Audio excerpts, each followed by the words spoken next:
Wondery Plus subscribers can listen to Crime and Sports early and ad-free right now. Join Wondery Plus in the Wondery app or on Apple Podcasts. In the depths of an Atlanta forest, a clash between activists and authorities ends in tragedy. I'm Matthew Scher, and on my new podcast, We Came to the Forest, we expose the hidden truths behind a shootout that left one activist dead and countless lives forever changed. Binge all episodes of We Came to the Forest ad-free on Wondery Plus.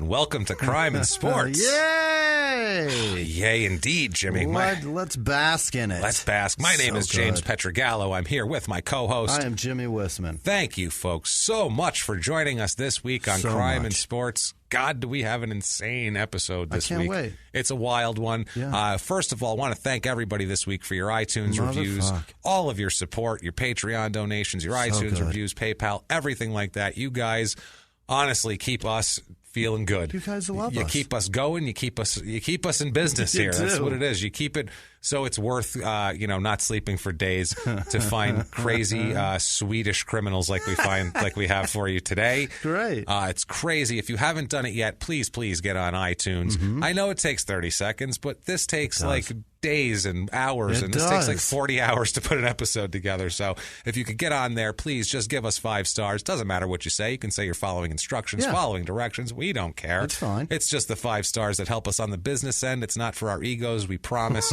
It's for business. It really, really helps. And speaking of business, if you'd like to hear some inside talk in the podcast business, more specifically, a rant on the podcast business, with me using my most colorful language, please stay tuned till the end of the show because you're going to get a fucking earful. Let me tell you that right now. Also, too, if iTunes reviews are not enough for you, you can get on patreon.com/crime and sports and you can make a donation there. Every cent is incredibly appreciated. So much so. Also, if you'd like to go to PayPal, if you don't want to do Patreon, you can do PayPal. You can do a one-time donation there using our email address, which is crimeinsports@gmail.com. Every dime is more appreciated than you could possibly know. Can't fathom.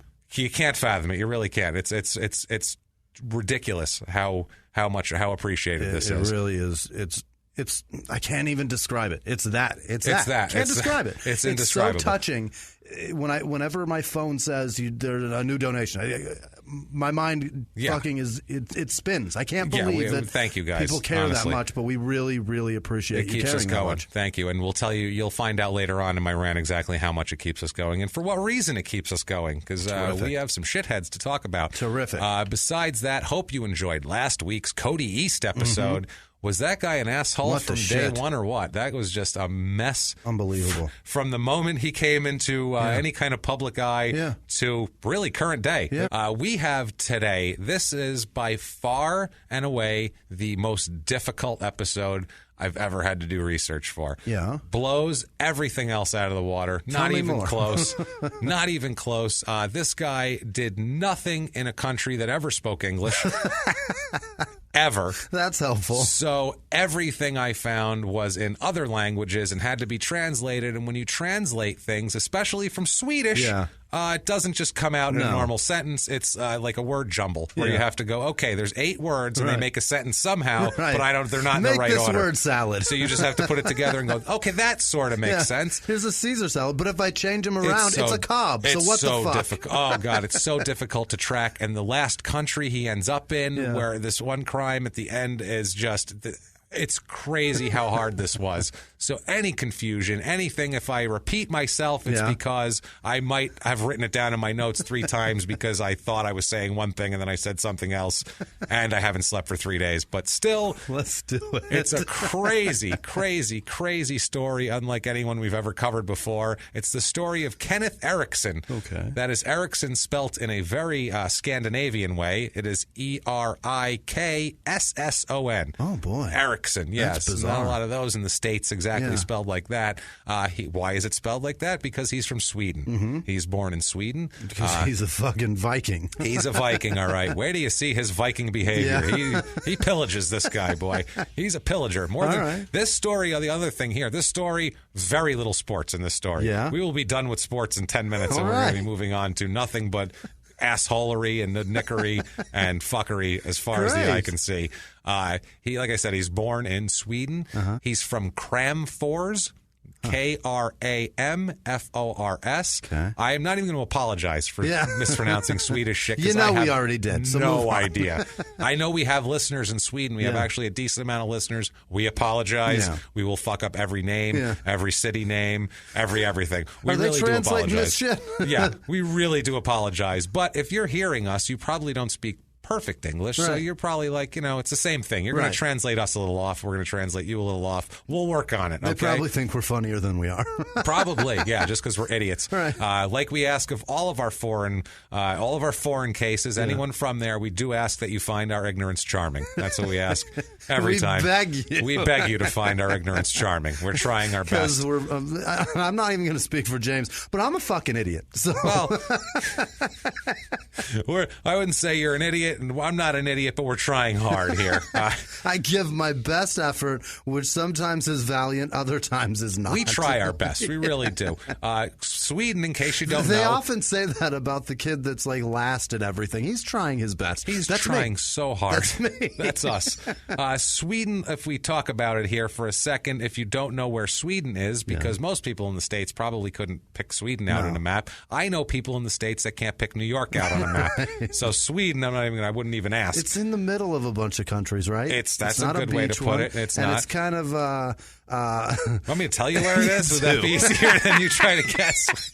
I'm trying my best. It's in the middle of shit. Like Europe, you mean? Right. It's just over but there? I mean, like there's countries surrounding it. It doesn't have a coast. You're right. Okay, let's see. It's north of the UK. Okay. So you see the UK. It's north of the UK, off to the northeast of the UK. Right. It is off. It's right between Norway and Finland. Okay. Norway and Finland and Sweden kind of have their own little. I don't know. It's not a peninsula. It's not an island. Neutral. I don't know what the hell it is. They're always neutral. It's the Scandinavian. They have no problems with anybody. That's the Swiss. Oh, that's the Swiss. But that's Sweden, fine. Sweden is. They're dicks. They're not neutral. Sweden's fucking with people. Sweden makes. They're fucking with me. They build an IKEA shit, right? They do. And that's what it is. They are not nice. They are not fucking neutral. They're fucking jerks. They're putting shitty furniture that I can't put together with a tiny goddamn Allen wrench. They're driving college kids fucking nuts. This town, there's actually an IKEA couch named after it. Kramfors is actually the name of an IKEA couch. And it actually absolutely is. Can't build it at all. It's impossible. Sweden, if we talk about, it's actually a kingdom. Okay. It's the kingdom of Sweden. Okay. I did not know that they were a kingdom. They have a king right now. They have Carl, I guess, 16. Of course it's Carl. Carl 16 Gustav, so I assume Carl Gustav the 16th, or the 16th Carl Gustav, or Gustav 16. I have no fucking idea what order they put words in. There's a 16 in that there. shit somewhere. Carl Gustav and 16. He's a junior fucking multiplied. Multiplied 15 times over. He is the king of the nation. I don't know how much real power the king has. They also have a prime minister at this point. So they have that. They have the king a speaker. Of IKEA. He's the king of IKEA. He is. Yeah. He's the one who says, make the Allen key smaller. Make them scrape their knuckles when they're turning it in the corner of that table. I don't want it deep at all. No. Short, shallow. Both sides are equidistant from the joint. I would also like it if I would also like it if there is absolutely no room in the corner to turn the Allen key. I want them to turn it a quarter inch, pick it up, put it back in, turn it another quarter inch, and repeat several hundred times until that screws in. Juniors, fucking that's so many juniors. Son of a bitch. There are only 10 million people in Sweden. Really? There are only 10 million people in Sweden. Wow. Which is like barely like New York. That's like New York City. Yeah. That's like but everybody's got a small population. Everybody's got an IKEA desk, and so we're probably all feeding them. No, their total GDP for 2016, estimate of their GDP is $517 billion. That's fucking their IKEA. gross domestic product. That's like... That's all it takes to keep that shit afloat? When we elect Republicans, they cut that from like, they school... cut that out of park budgets. Out of preschool programs like before breakfast. That's nothing. That's no money at all.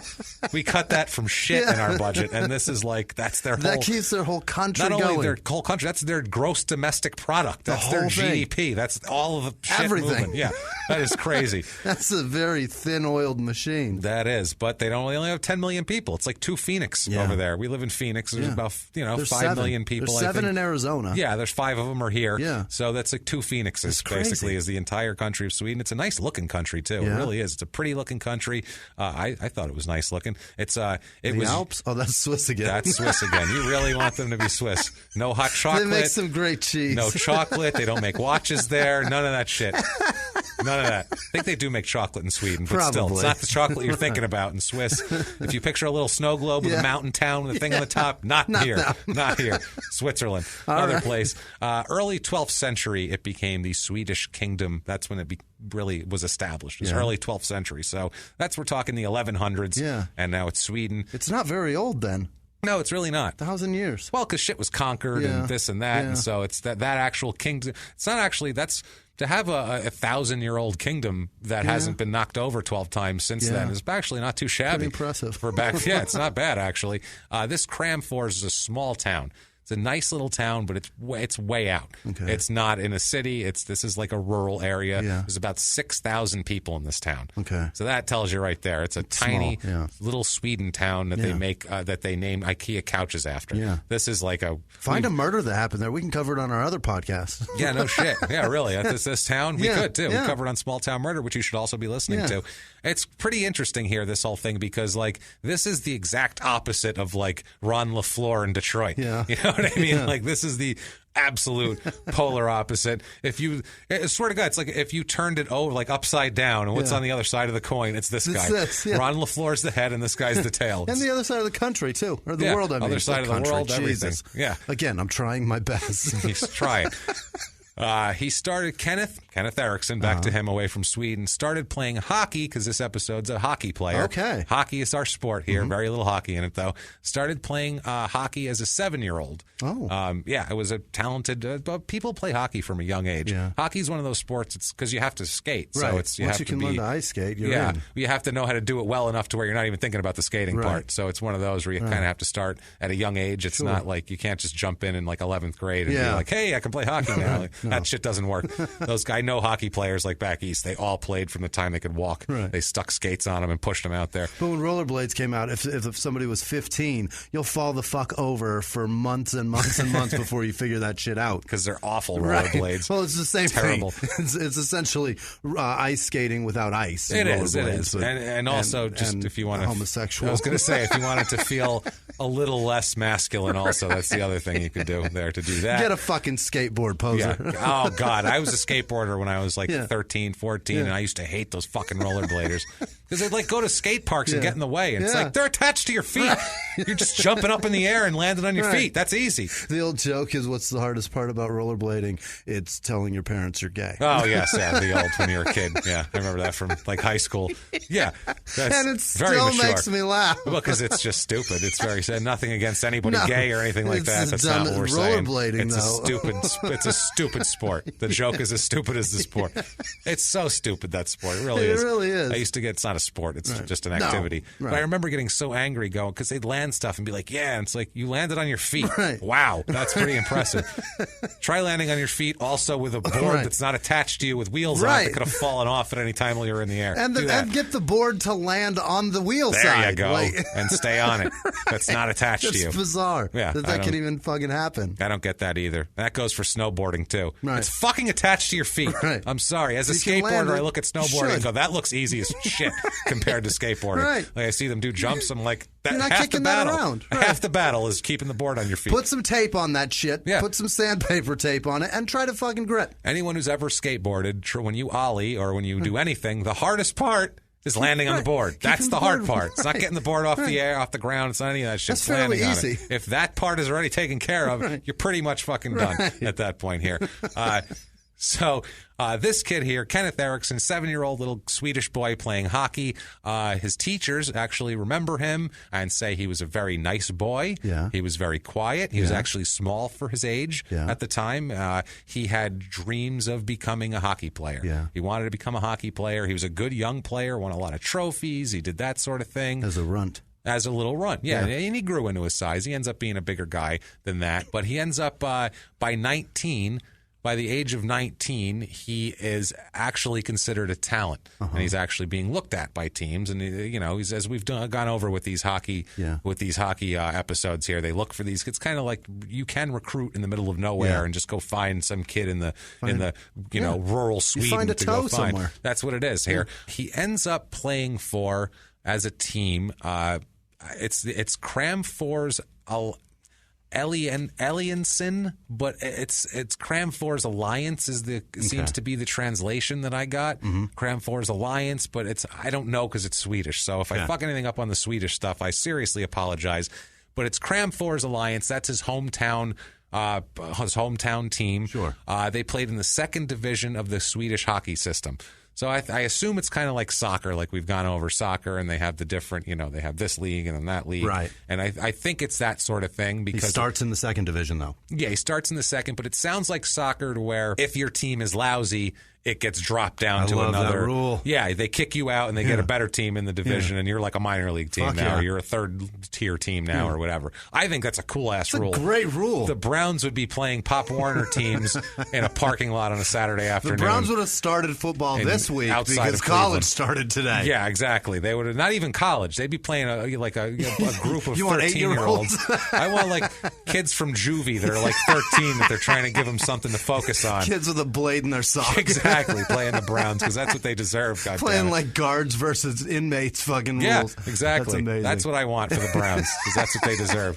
They cut their quarterback real quick. They cut their quarterback this week, who's terrible also. Right. It's like a homeless man getting cut from fucking collecting cans. That's what it is. No, sorry, we don't need you down here on the team anymore. We're okay over here. Yeah, we're good. We got something else. We'll make a fucking running back quarterback. We don't care. Yeah, we will do it. As long as we don't have to pay you $16 million, and they still do. They still have to pay him $16 million this year. That's absolutely bananas. That's nuts.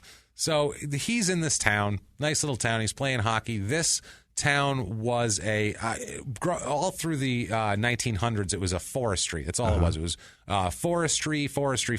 They were big into that. And the local lumber mill shut down in the 60s. Oh, shit. In the town when he was born. Yeah. And the town really kind of They'd be fucking churning shit out today for IKEA. That's it, man. They'd be making so many bed maybe frames. they are now. Yeah. But this at the time, it was a lumber mill. It was a lumber processing because they would particle board. Fuck yeah. Yeah, let's trim it down, smash it together. Yeah, this was actually, they were taking actual trees down in the area, so I don't think IKEA would have used actual wood. They ran out of trees. Yeah, they would use like whatever shredded paper that came out of the back and glue that into a board and I make just a threw fucking some thing out of that. cardboard in the recycle so bin put here. That That's together. what they want. Yeah, make me a nice bed frame out of that. Give me Thank something you. super flammable. I need a dresser. I need a combustible and impossible as fuck to it's put for together. my child, too, if we could have that be combustible. As unsafe as possible. Please put that in my kid's room. Please.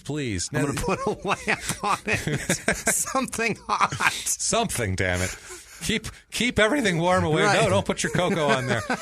So in this town, it's way high north. Mm-hmm. So it's got long winters. Mm-hmm. These are long winters. It's very cold there. Yeah. It's dark late, shit like that. Very little light. Yeah. Not like Alaska, but it's shorter days, long winters. What are the kids going to do there besides play hockey? Hockey's the shit. Hockey's the shit. It's the creek is frozen over. It's like living in Wisconsin, basically, except even colder, I think, or at least shittier, or and whiter more people, rural. Somehow whiter than Wisconsin. I don't know. I think Wisconsin could give Sweden a run for his money. Fuck yeah. They're definitely fatter anyway, I'll tell you that much. There is more. Wisconsin hates it when we fucking rail on them. There is more white people per pound in Wisconsin than there are in Sweden. I'll say that much. I don't even know if I said that right, but you get my gist, damn it. You know what I'm saying. I don't think you said it right. Not at all. But I fucking get it. You get what I'm saying. More per pound. Really do. More pounds per capita. More pounds per capita. Absolutely. Oh, God, Jesus. That's so funny. So Kenneth plays all through his young years. He's in the middle of they go out to the ice rink because there's nothing else to do, or you just go out to, I don't know, the pond or the parking lot, probably. Could probably ice skate on over there. I have no idea about Sweden and exactly how their shit is set up. I've got nothing. I got nothing on that. So he ends up, growing up, too, it is his dream to play for Kramfors, play for the Kramfors Alliance. What the fuck else is there to do? That's his hometown team. That's all he wants to do. By the way, Kramfors Alliance, if you are a longtime Crime and Sports listener, you may remember all the way back to, I believe, episode 32 with a guy named Mike Danton. Oh. Mike Danton, when he was on his comeback from the whole murder thing, was playing for Kramfors Alliance in 2012. And we'll find out they may have crossed paths. Oh, shit. It's fucking possible. Really? This is crazy. This is crazy. I never thought we'd get any more Mike Danton references. Right. But how, out of all the tiny, shit's a 6,000 person town in Sweden. He wound up on the same team, possibly. What a small, well, definitely the same team, but whether maybe they met the each same other. Time. That is amazing to bizarre. me, by the way. That's incredible. That's wild. This is the early 80s. Kenneth is playing for them. He played, Dan played in 2012, you have a king but still. That's a junior that many times over. It's bound to have some fucked up things. People are going to be fucking messing up like crazy. Fuck-ups are flocking to that place. Oh, my God. I'm sure they are. I'm sure everybody the 16th is messing up all over the place here. So he plays for this team, which it's weird that it's like a dream to play there because they're not a real... they're not a prominent team. It's not like you're playing for the Red Wings or something here. You've never heard of it unless you're listening to Crime and Sports. Yeah, be honest. And that's the thing. Or you live in Sweden and you live close to Kramfors. Right. That's all there is to it. They're in the second division of the Swedish hockey system, like we said. Eriksson, he's pretty good, but the team sucks. Yeah. This team is terrible. He's considered one of the better players on the team, but he is terrible. The team is absolutely awful. They're so bad they drop into the bottom half of the league. Ouch.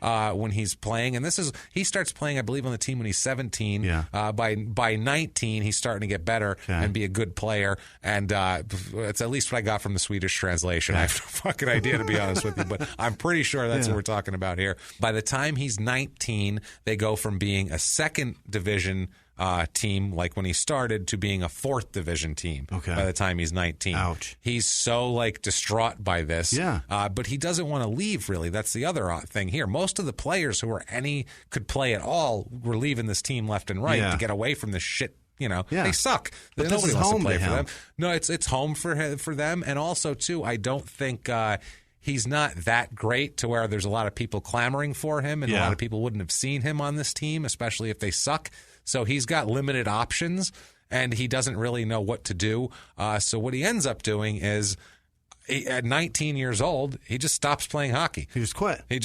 We suck. We suck again. I quit. I tried. We were okay when we started. It was my dream to play for this team, and 3 years later, we're so bad I don't even want to be on the team anymore. We suck, and it's not going anywhere for him. Yeah. And I assume too, you probably, as you drop down divisions, you're dropping down interest. You're dropping down, interest in the people. Yeah. Probably the people who are coming to see the games are dropping down, which attendance means your paycheck is probably a lot farther down the line than you'd like it to be at that point. So there's a lot of factors here. So he decides he quits hockey, and now he's got to figure out what the hell to do. Yeah. And it's weird too, because a lot of our guys, a lot of them have some success. Yeah. When they quit for a minute or at least 6 months, they have a few bucks in the bank. Yeah. They go back to their hometown and they buy a BMW and they go around and do some coke with people. Splurge a little, run out of money. Yourself. Run out of money, work at a local convenience store and end up homeless, robbing people and shit. Start the slow walk down the ladder of drug use, usually. It's from coke to meth. We just named Daryl alums and this one and that. That was 8 people's stories all wrapped up into one. So that's what do you do? Well, he doesn't even have a lot of money. He's unemployed. He's got no money. He's got no education because he started playing hockey as a teenager. School wasn't a big thing. So what's he going to do? He's got to decide what he's going to do.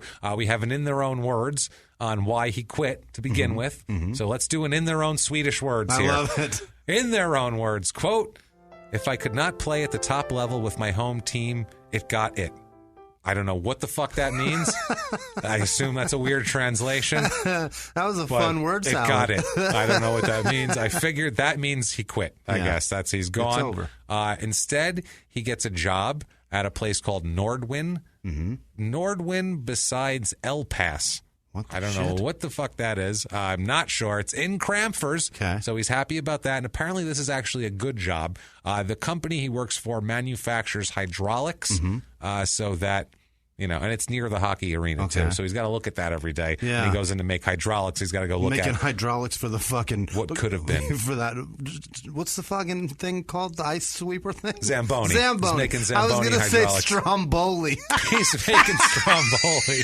Jesus Christ. He's making hydraulics for the Stromboli, He's James. making hydraulic Stromboli. You know what? I've gotten a lot of recipes from my grandmother. So hard. I've gotten a lot of recipes from my grandmother, but that I have to go home because she's getting old now. She's 89, my one grandmother. She I have makes to go an home. amazing hydraulic Stromboli. I have to ask her the recipe for her hydraulic Stromboli because it's incredible. Really, it's wild. It melts in your fucking mouth. So he's making hydraulics over there all day, and they're bringing that fucking Zamboni out with broken parts, and he's got to make the shit for that thing and try to live his dream of hockey through building a Zamboni. That's all he can do. That's his shit now. That's it. That's all he can do. So what he does here's his plan, besides the Zamboni hydraulics, okay? You almost said Stromboli. I almost said Stromboli. You got it in my mind. I ruined it. He becomes a referee, a hockey ref. I mean, that's something. That's not bad. If you're in a good league, that's not bad. Ron LaFleur tried to be an umpire a couple episodes ago. He did. He failed. This guy can skate. Yeah. What the hell? So he becomes actually a respected official. How about that? They like him. It's the, Angerman Land's Domicile Club. Angerman's Land? Angerman's Land. Angerman Lands. It's literally spelled Angerman Lands, all one word. That's your place. Domicile. That's my place, man. I love it there. That's my joint right there. I run that place. I have a T-shirt. It's great. Their Domicile Club. He also becomes the treasurer of the Referees Association. Oh, that sounds like that's a bad thing. Well, yeah. When our show... that sounds like that could end terribly. In our show, that's never going to end good. So he's a referee, but he starts also. He likes the finer things. Okay, he likes the finer things. Yeah. He has the tastes and the attitudes of a really successful professional athlete, while not being a really successful professional athlete, which is never That's good. Not good. It's No. not good. He really likes expensive clothes. Yeah. He likes really nice things, nice watches, nice. Everything. Nice, I do too. Nice shoes. But he has to have it. And let's have it in their own words and in their own Swedish words. All right. On exactly what he needs to have here. In their own Swedish words, quote, Borgen. No, sorry. That's not what he said. I'm sorry. I would love if he talked like the Swedish chef, though. That's the quote they had. We'll go back. In their own Swedish words, quote, if I had something, that would be the best. For example, I never had shoes that cost less than $1,000. I was constantly trading, and I was constantly receiving offers from banks and finance companies about new credits. I think something happened then. So... I'm wearing $16 shoes as we're talking right now, and I feel like a piece of shit now. Never had under $1,000 shoes. Never had under $1,000 shoes. My God. It gets worse, too. It gets way worse here. So he's looking for everything. He also says here, we're going to do, because there's like two more in their own words. Let's do another in their own words real quick on this whole thing. Quote, would I have something such as a Charles Lindbergh watch? Then I bought it and paid with my American Express card. One day, I bought it and paid with my American Express card. I had debt everywhere and owed over $500,000.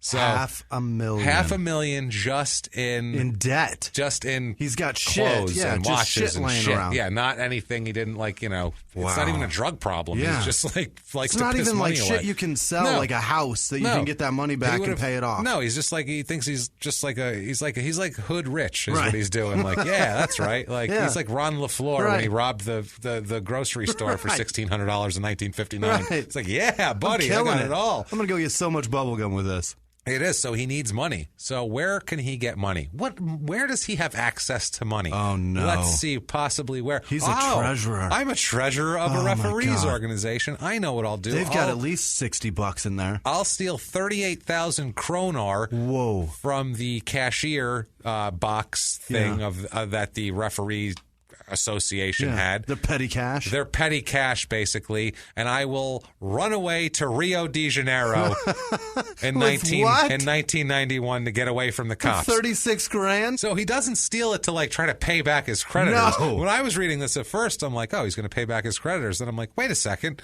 No, he's going to Rio. He just said, I'm going to steal his money and go fuck off in Rio somewhere. That'll last you like, I can't imagine, not long. No. 4 months. So he does this. The police, they say that he's wanted for embezzlement. There's a warrant for his arrest for embezzlement. But it didn't matter to him because he also had, not only was he wanted for embezzlement, he had apparently pissed off some unsavory underworld characters with his debts because he was borrowing money from people. And he did start to dip into drugs just a little bit.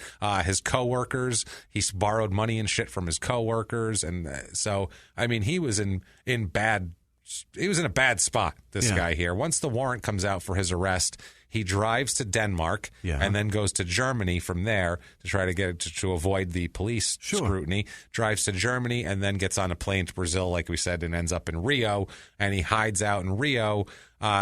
He's basically, he's trying to obviously lay low, right? But he needs to party, and he needs to be the center of attention. He needs to flaunt cash. Right. He needs to do this shit. If he doesn't, what the fuck good is this Why world? did I do this? Why did I do this at all? What's the point? He's not like he's going to go, okay, now I'm fine. I'm going to go down to Rio. I'm going to get myself a nice retire on 36 grand. Get myself a nice conservative one-bedroom apartment. Don't need anything fancy. I'll get a hot plate. I'll just make some ramen at night. It's fine. I'll be good. Going to take it nice and easy.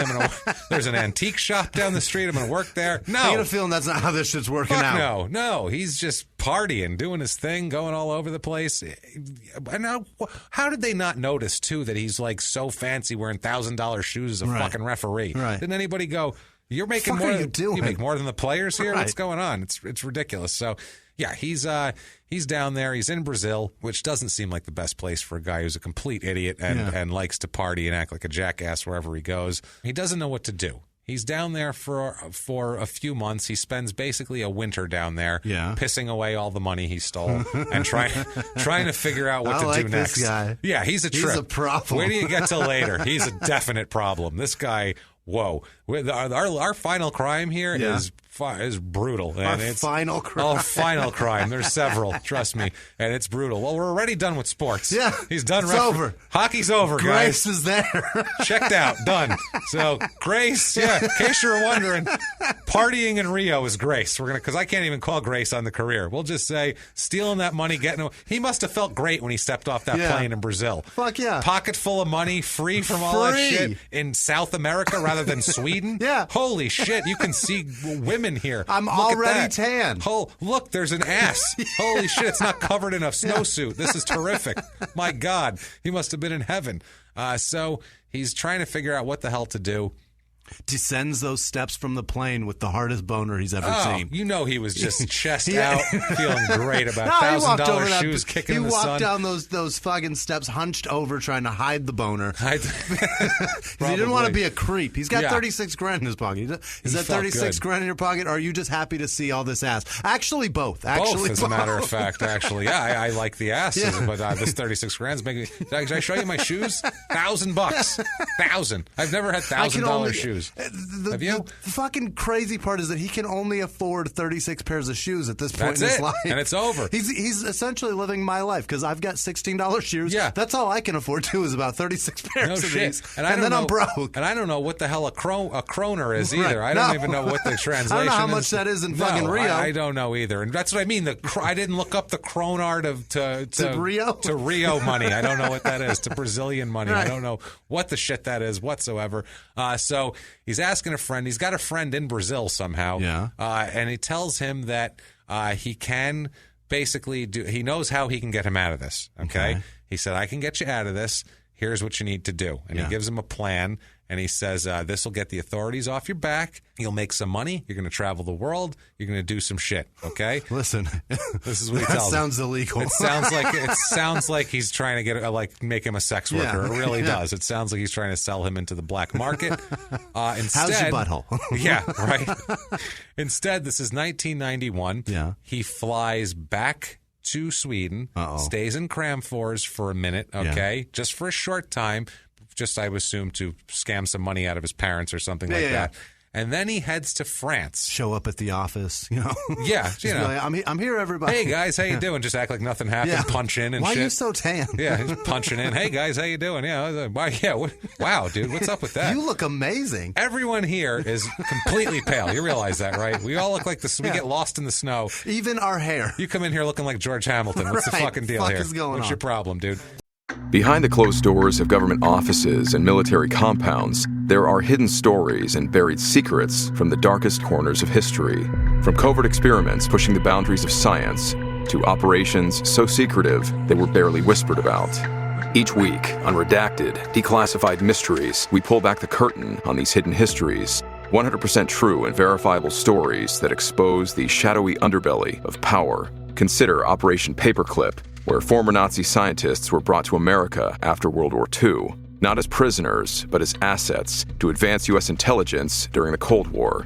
These aren't just old conspiracy theories. They're thoroughly investigated accounts that reveal the uncomfortable truths still shaping our world today. The stories are real. The secrets are shocking. Follow Redacted, Declassified Mysteries on the Wondery app or wherever you get your podcasts. You can listen to Redacted early and ad-free right now on Wondery Plus. In the 1980s, a rosé swept the country. Hey, Mike, I really like this White Zinfandel. Well, good. Now put it down. I'm going to try another one. White Zin became America's top-selling wine. But most don't know that this sweet drink has a sour history. What began in 1986 with counterfeit bottles, a big fraud, a multi-million-dollar fraud, sent investigators chasing one of the most powerful families in the business, the Licciardis. But the closer the feds got to them, the more dangerous things became. It's a story of deceit. At the time, I was paranoid. Threats. You touch my kids, I will kill you. And murder. With a .22 caliber bullet to the head.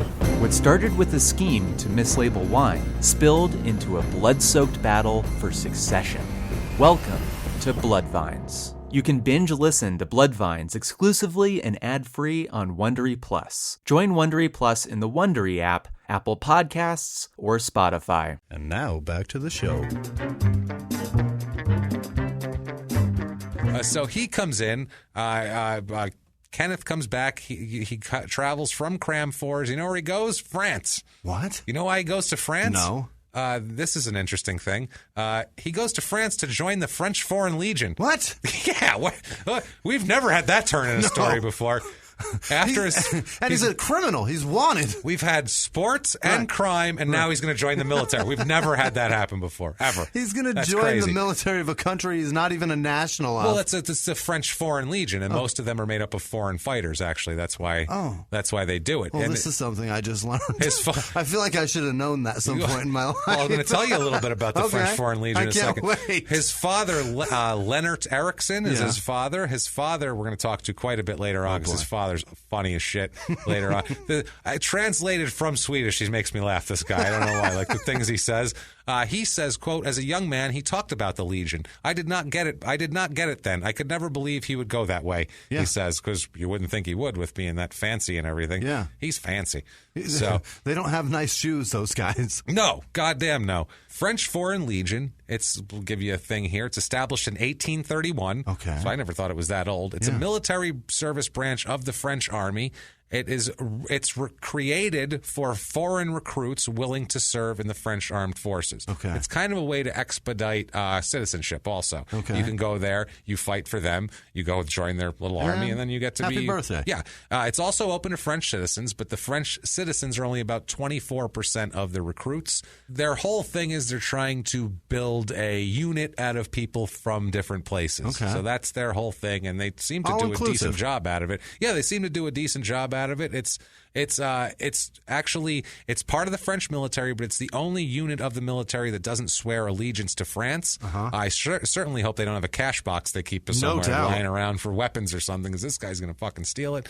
But they actually pledge allegiance to the Foreign Legion itself. Sounds a little dangerous, too, to have that cash box made up of all different countries' money. Oh, so you God, can it's a mess, man. Hop, skip, and jump all over the fucking globe. Forget about it. French citizenship may be applied for after 3 years of service. So that's how you can be a foreigner, show up there, join the French Foreign Legion. You can be a citizen in 3 years. That's great. That's not bad. Also, any soldier who becomes injured during battle in there immediately becomes a French citizen. Really? Yeah, if you're injured fighting for them, you're instantly a French And citizen. don't worry, we never fight shit because we're a bunch of pussies. Yeah, don't worry. They actually fight a lot, Really? these guys. Yeah, they send those ones and keep their good soldiers at home. A lot. They do a lot of work with the UN, Okay. the Foreign Legion. They'll go and do Send a lot them of down to UN AIDS-riddled UN countries? peacekeeping. Yeah. Yeah, we're going to talk about a couple of those All here. As of 2008, they had members from 140 countries in the French Foreign Legion. In 91, 92, 93, 95, they're fighting they fought in Rwanda. They evacuated French citizens and foreigners in Rwanda in 91. They were in Cambodia and Somalia in 92. Christ. 93, Sarajevo, Bosnia, Herzegovina. 95, back in Rwanda. 96, Central African Republic. 97, the Congo. Good grief, they send them through all the shit. Yeah, they're in all the shit. They really are. They really do fight a lot, these That's guys. horrible. Which is, it's pretty wild. He takes about... It's about 2 months to train in France, and then he's part of the French Foreign Legion. Yeah. He had to cut up his credit cards to be accepted because they Really? knew about his shit. So they were like, "We don't want you. Yeah. You can't do it more while you're here. Right. But we'll take you. Quit spending but money, you can't Jack. do it. Right. Also, Right. more. That's not going to work. So they at all. know. Oh, They're they know. quite Oh, aware. they know about him. Yeah. Yeah. This is to try to clean the slate. Okay. This is like, I'll join them. Yeah. I'll get good away. now. Yeah. I'll go there. Yeah. You don't have to worry about Yeah. me. I'll be in the French military. Right. You don't have to worry. And they were like, okay, get the fuck out of here Yeah. then, which is great. I wish we could do that. Just go fight for that would be wonderful if we could just. That's brilliant. If we had shitty people and we were like, go fight for Chile's military now. Right. There you go. Now That's your have fun. freedom. Get knock yourself Figure it out. out, come back, and you're good. You can be a citizen over there while you're at it. Oh, Knock that yourself too. out. Yeah, enjoy. So he gets a new identity also. They Good give him a grief. new name completely. What'd they give him? Not Kenneth Eriksson. He is Charles Eminger now. Charles Not great. Eminger. Not He good. gets a new identity, new card, everything. I guess he's a parachute guy. Yeah. He's second REP, and that's an acronym. I don't know what that stands for. We have a thing in here. We have they asked him if he's ever served. He says that he's been in battle twice. Yeah. He's been in the Congo. And that's where he fought both times when he was in battle. Also served in Sarajevo. He says he's killed in battle. Okay. Never with his hands though, only with a gun. Some sort of explosive weapon. Yeah, some sort of actual combat. He wasn't like going around snapping necks or anything like that. Which is He's no Rambo. He's no Rambo, this guy. But so far, at least he But he joined. rifled through their fucking pockets. Yeah, I bet he did. But fuck, he's fighting in Congo. Yeah. That's ballsier than I'm doing. So I don't think they have pockets over there. No, that's there isn't true. much in them if they No, do. they really don't. It's the Congo. So now it turns out he got Charles Eminger because they do. For some reason, you get a new name and identity when you join the French Foreign Legion. They just rename you. It's like you're here. I guess it's because you're going to be a French citizen afterwards. They give you like a French name. A French name. Yeah, They're adopting which is you, so they're giving you. weird. I mean, when you adopt a kid, you get to rename him, don't you? I mean, I think so. Yeah. If you want to. It's so strange, though. I gotta say. It's so strange, man. It's so strange. So he's in there for 8 years of total, being, Charles Eminger. He's a paratrooper. It's the Foreign Parachute Regiment he's in. He's a paratrooper. He's fighting combat missions, like we said.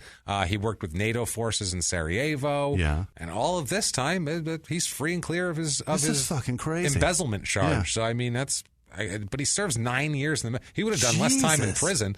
I mean, he's in 9 years fighting in crazy African countries and places like that.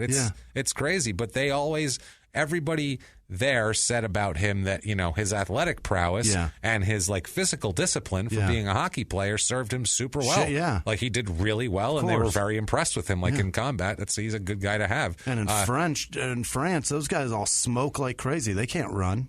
Yeah, no, it's true. It's true. They eat a lot of desserts and shit. They're all chubby. I don't know. I haven't got a clue. The Swedes, I don't know what they do, honestly. I'm talking about French. That's French, why the French are impressed with them, because they eat a lot of dessert. Dessert is their fucking favorite meal It is, of the but day. they're still very thin over there. It's a very strange they? thing. Yeah, they have a And high they fat, smoke a lot. high fat diet, but Yeah. they're very thin. It's the smoking. Kids, go gotta out be. there and smoke. Have it a keeps pack. you thin. Trying to lose that extra 5 pounds? Have you considered cigarettes? It can help you. But don't quit, because you will get fat again. Because then you'll blow in right a up. second. No problem. No problem at all. So he's there. He would brag about his old friends. He would brag about the Congolese people he killed. Oh, don't do that. He would sit there and talk about, during combat missions, he killed a bunch of people. Oh, God. I guess his old friends didn't really know how to react to that. Yeah. They were like, so you don't like hockey anymore. Yeah. Like, they're like, I thought we were buddies and we played hockey together. Now you're talking to me about killing Africans. That's this creepy. is very strange. But all the Foreign Legion guys loved it. They thought he was great. They're like, this fucking guy will Tell kill me anybody. more. Yeah, sweet. We love it. So he's in France. He's in there 8 years. So it's like 99. He leaves the French Foreign Legion. Okay. He takes his old name back also. Uses Kenneth Eriksson again. Now he's free to. Now he's not wanted. Yeah. It's, nothing is hanging over his head, waiting. Nothing. It's just super good now. Everything's great. He can say, I'm a combat vet now. Yeah. He's in a country where he just fought for. Yeah. Everything should be fine. He gets a security guard job. He works. First of all, who the hell is letting this guy guard shit? Number one. Second of all, like that's such a tough job. Like, what it is after actually killing people, and now you're going to go do that? Like, I can't imagine doing that. No, it's insane doing this. Well, this is in Marseille. Marseille? No, it's not Marseille. It's different spelling. So No. it's not. That's Versailles. You're thinking of. I think of like the Palace of Versailles. This is. God damn it! I'm dumb. Where they had the treaty. I'm trying so hard. You know what? This is France and Sweden. We're just saying we're fucking Fuck idiots it. today. Sorry, because this is like I don't know shit about hockey. Right. I know a little bit about more. I know more about hockey than I do about Sweden and France. We'll put it that way. So, I love that place, Marseille. Though it's beautiful. It's beautiful there. He's guarding Brinks trucks. Oh, so he's good. guarding Brinks armored there. fucking trucks. Yeah. So this guy is like first of all.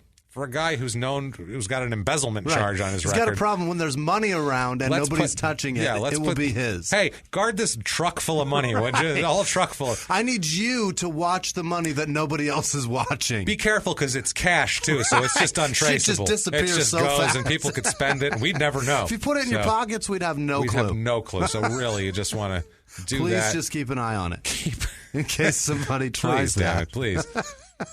Now, for this job, he did have to falsify. His records. Yeah. He did have because they wouldn't have hired him, French Foreign Legion or not, if he's got an embezzlement charge. So he works there for 4 years. 4 years goes without by, incident. No incident. Okay. No fine. He's fine. Sounds like he's fucking planning it. all around the city for 4 years. Yeah. He does not contact his family at all either. He That's stays weird. away from his family. He stays away from everything. He said his friend was gone. He said that his best friend disappeared to Africa. And after a while, life felt like he was just kind of wandering on his own. Yeah. And he just was, I guess, working with that. He was fine with that. Boulevard of Broken Dreams playing in his head all That's day it. long. It is. Goddamn Green Day song. Yeah, it's almost out at this point, too. So he's really thinking about it. Maybe he wrote it. Yeah. Maybe that's what happened. It's possible. Hockey player, Brinks truck guy, Foreign Legionnaire, and he wrote Green Day's Boulevard of Broken Dreams. I walk a lonely road. He walks a lonely road, this guy. He really does. While he's doing all this, though, he's still him. That's the thing. He's still him. Yeah. He still sees $1,000 shoes and starts drooling over them. Yeah. So he's like, you know what? It's still in his head. I'm kind of looking at these shoes here. So what he would start doing is he'd start charging up the old American Express card. Oh, shit. He'd start just skimming a little bit off the trucks. Yeah. Let me take a little cash $200 off. They're here. not going to notice Yeah. this. Right. It's a There's so truck much full of money in there. How would they know? A few $100, no one's going to notice. But they do notice. And also, too, not only do they notice, American Express doesn't take too long. Can't fuck around with American Express. They're not like Visa. Right. American Express wants full payment every month. Right now. Kiss my ass. Right. He's not paying shit. Oh, they're boy. pissed off. So they're starting to do this. And also, too, the Brinks people are starting to investigate him for the little skimming. He's starting to hear rumors about, hey, you know, they want to question him. They want to talk to him about a couple of things. So he's like, shit, what can I do? What can I do? I don't know what to do. Fess up, go to jail, fucking pay it back. Or I don't know. you can steal as much money as you can carry, which in this one case trip? is about 50,000 euro Oh, God. off the truck that he's guarding, and you can take off and flee to Thailand. Jesus. Where else would you go, Jimmy? That's where I'd go. Wouldn't you go? I don't there? know. I'd find the country with the least fucking people and Best- the least best money. extradition laws yeah, going on. that too. But yeah, you'd find the cheapest. Well, it's pretty cheap to live in Thailand. For $50,000, you better find something super cheap because you're not fucking old yet. No, so $50,000. So now he's been to Sweden, he's been to Rio, he's been back to France, and now he's moved on to Thailand. This guy's a fucking mess. He's over there. He's got $50,000 in his pocket. He'd never even been to Thailand before. What? He's never been there, and he's like, I'm just going to show up and I'll figure it out. Shit, I'm going to live there, goddammit. What he did, too, this is crazy also. This is what he claims, and there's nothing disputing this, but there's also nothing to prove it. He says that he met a Thai family while he was there that had fallen on hard times. Yeah. And he said, quote, I wanted for once to do something good. So he claims he gave them the whole $50,000. Sure he did. Or just about all the $50,000 is what he said. Which, I don't know about that. That seems, why would this guy do that? You know what I mean? And if somebody just shows up with $50,000 to give to you, you're not going to have any questions? Yeah, that's ridiculous. It's what nothing. a ridiculous thought. He literally was on a Brinks truck in April of the year before. Yeah. He steals 50,000 euros. Yeah. This was literally, he was going from one place to a department store, he was coming from a department store with the money, and he just never arrived where he was supposed to be. Ended up taking a little side track to the airport. Right. That's where he's going. And just dumps the Brinks truck in the rental return lot. Yeah, and they're not going to have any fucking questions. You dipshit. He's fine. What an idiot. He's good. He's so dumb. He's a fucking moron. I'll bet he this thinks guy. there's a country called Marseille somewhere. Yeah, he's like, I'm going to go to the Can I get one-way ticket to Marseille? what? There's no what are you such talking thing. about? Sorry. Did you mean Versailles? Is that what you were saying? Like the palace? So he says, we have it in their own words here on the whole thing with the family and the money. He says, in their own words, quote, I felt I wanted to help a family I met there. I wanted to do something good for once. I gave them the money. Okay. Yes. He says that he only has 12,000 baht left. Oh, boy. I guess that's the Thai currency. That's Thai money. You betcha. Yeah, he has 12,000 baht left. That may be enough for 2 weeks, then the money's over. And that's like €2, by the way. Yeah, that's nothing. That's nothing. That's enough to buy like a couple of boys and, some chicken on a stick over there, I feel like. That's all. 2 boys. Well, that's what people go over there for. No. They go there to fuck little boys. I was just waiting for you to hit it because it's hilarious. Anyone who goes to Thailand, if you say you're going to Thailand, I assume am you're suspicious fucking boys. of you. Yes. You're fucking children, I feel like. I'm going there for business. I'll bet. Is your business fucking boys? Or at least enslaved Eastern European girls that they ship there or some shit, or some like Korean girls they captured. Or boys with breast implants that are trying to be girls. Cambodian women that were sold to them or something, I feel like. Something like that, you know? That's what you're there for. Stop it with the, I'm going for a bank. No, you're not. Yeah, you're going on a bank retreat to go fuck boys. That's all you're doing. That's all you're doing. So while this was going on, I don't know how much money he spent doing this too, fucking boys and just going all around. But he went around and he was staying in several hotels. He was moving all around this different cities in Thailand to try to avoid, the law. Capture. They're looking for him. This is all through 2004. Okay. In early 2005, he heads to the city of Pattaya. Pattaya. Sure. I don't know how you pronounce that in Thai. Pattaya. We'll say if that was it. If it was on a menu, that's how I'd order it. Right. Pattaya. I'll have the Pattaya chicken, I'll have please. the Pattaya soup. I'll have the Pattaya ladyboy. Yes, Let's go. spicy. Yes, go ahead. This is 100,000 people live in this city, so it's like a smaller city, but it's still a city. Yeah. But this is where he kind of settles in. Okay. He definitely does it. Now, we have to discuss at this point Thai prostitution. Okay, we should probably talk about that. Let's do it. Okay, in this city and most of Thailand, technically, strangely enough, prostitution's actually illegal. Is it illegal? It's actually illegal. I can't believe that. It's odd that people would go to a country specifically to do something that's illegal. That makes no sense. It's legitimately known worldwide as where you go to pay for sex. Yes, well, I feel like but I guess like Vegas. But here, I don't think they'll look down on. Here, whether you paid for a 12-year-old boy or a 21-year-old woman, I feel like you're looked at the same over there. They don't care. And they don't judge, I feel like, over there, maybe. is the problem. Right. So he's over there. But it's tolerated there. That's the thing. It's tolerated. Like the cops aren't looking to bust prostitutes. Right. It's technically illegal. And if they want to mess with you, that's something they can mess with you for. But I feel like their whole economy might crumble without it too. Because like there's so much actual tourism for sex there. That's the thing. They need it. They need those. People come there for the. You come for the 12-year-old boys. You stay for the restaurants and the museums. You know what I mean? That's what happens. You got to draw people in with something. If it's 12-year-old boys or the finest museums you come in the for world, the young doesn't cock matter. and you stay for the bot or whatever. That's it. The Pattaya chicken. You come for the pert pink assholes and you leave. You stay for the. You stay to go out to the theater district. Pert is the funniest name. I don't know where that came from. Funniest word ever. That's so funny. It's like when somebody says curt, like they were like when somebody's really pissed and they're like, "You were so curt." Like, I like that. I giggle at that word just as much as I do with pert. Pert and curt. So just short one-syllable words with hard consonants, start and ends, and then Jimmy's all over it. And I'll die laughing. I don't care how serious the conversation is. He's like, is. holy shit, anything at all. He does not care. I'll giggle my balls off. That's hilarious. That is true. Pert pink assholes. All right. Couple of hard. Well, that also had alliteration in it. So it flowed very nicely. It was artsy, I got to say. It's my finest moment as an artist, really, right there. But this apparently Pattaya is. This is the place you want to go if you want some prostitutes. Yeah. If you're looking for sex workers to treat horribly for a small amount of money, come get the Pattaya pussy. This is the way to do it. The Pattaya Pert Pink. Come on down. That's it. Get you some pink squish down here at Pattaya. Oh, man, that is rough, man. God, that's pink nasty. Jesus, that's worse than Pert Pink asshole. Worse, Jimmy, worse.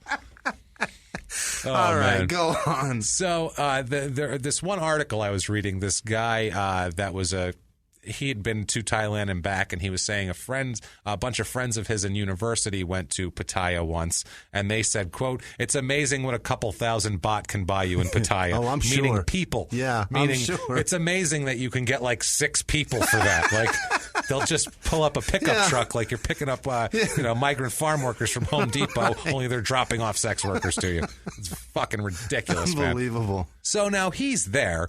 What do you think? He's not going to be sampling the local, of course he the is. Local trim? What are you kidding me? He's. This is why I'm saying his whole. It's the local attraction. This is what I'm saying. This guy had 50 grand. Right. Bullshit. Yeah. This guy, and he gave it all to a family. He blew through it in like a week. So he went from city to city, and now he's got prostitutes all over him. I'm sorry, this guy. There's no way he is. He's leaving because he can't come anymore. That's what's going on. Yeah, he's just like, I'm burning all the time. All the time. Yeah. And it's not even from, STDs. No. It's just sore. It's just raw. I've worn 3 layers of skin off. It's not great, It's as pink as those pert assholes. That's right. God damn it. So Kenneth starts going to prostitutes there, obviously. Yeah. You mean Charles? Yeah. Charles, Mr. Charles Kenneth, Enger, the fuck. God, Kenneth Eriksson. This asshole. So also, too, he's a white guy with money. Yeah. And so he's walking around, and he's really white. He's Swedish. Yeah. So, he's white as shit. So they see him, and they're like, he's probably here to party. He's here for assholes. So, yeah, he's here. Everybody, turn around and show him, guys. Everybody. Where's our pinkest? Line them up. Head down as far as it goes and spread those cheeks, boys. Let's do it. There's a white guy coming. He's got cash in his pocket. I think he's Swedish, for Christ's sake. Wow. He's either Swedish or from Wisconsin. Either way, bend him over. That's what I'm saying, man. So, Swedish or from Wisconsin. He doesn't smell like cheese. We're going to go with Swedish. He knows how to put together IKEA, so he's very valuable. We need him. So February 13th, 2005, Kenneth goes, he's on Pattaya's Walking Street. Yeah. It's a part beachfront tourist Yeah. You know, it's part It's the beach, place. part restaurants, bars, shit. You walk around, get hammered, get robbed, I'm sure. Knocked in the head, left in an alley. It's that type of joint.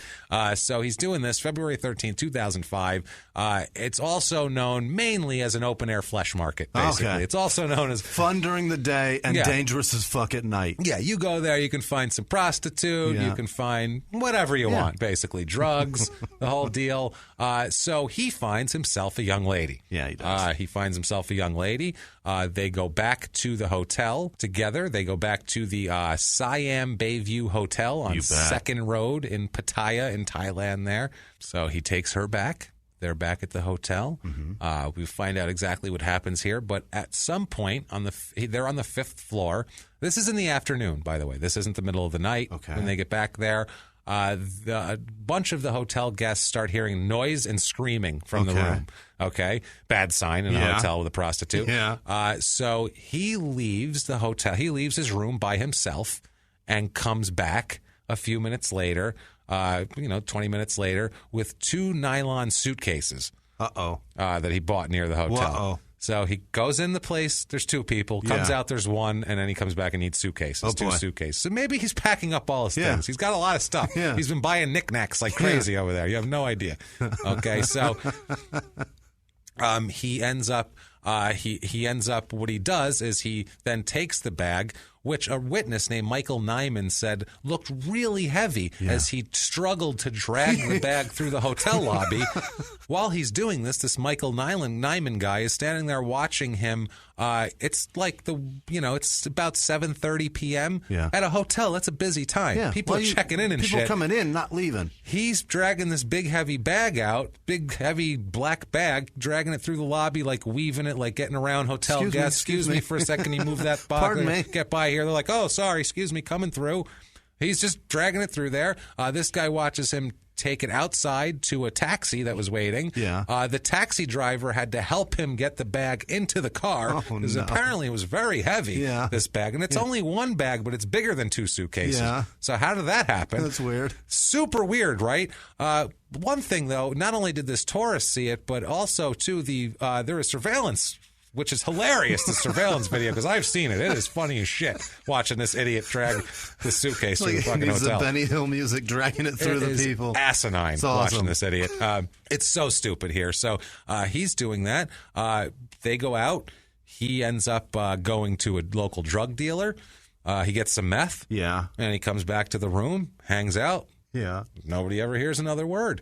Everything's fine. That was February 11th. Nobody hears another word. Everything's good. People are happy.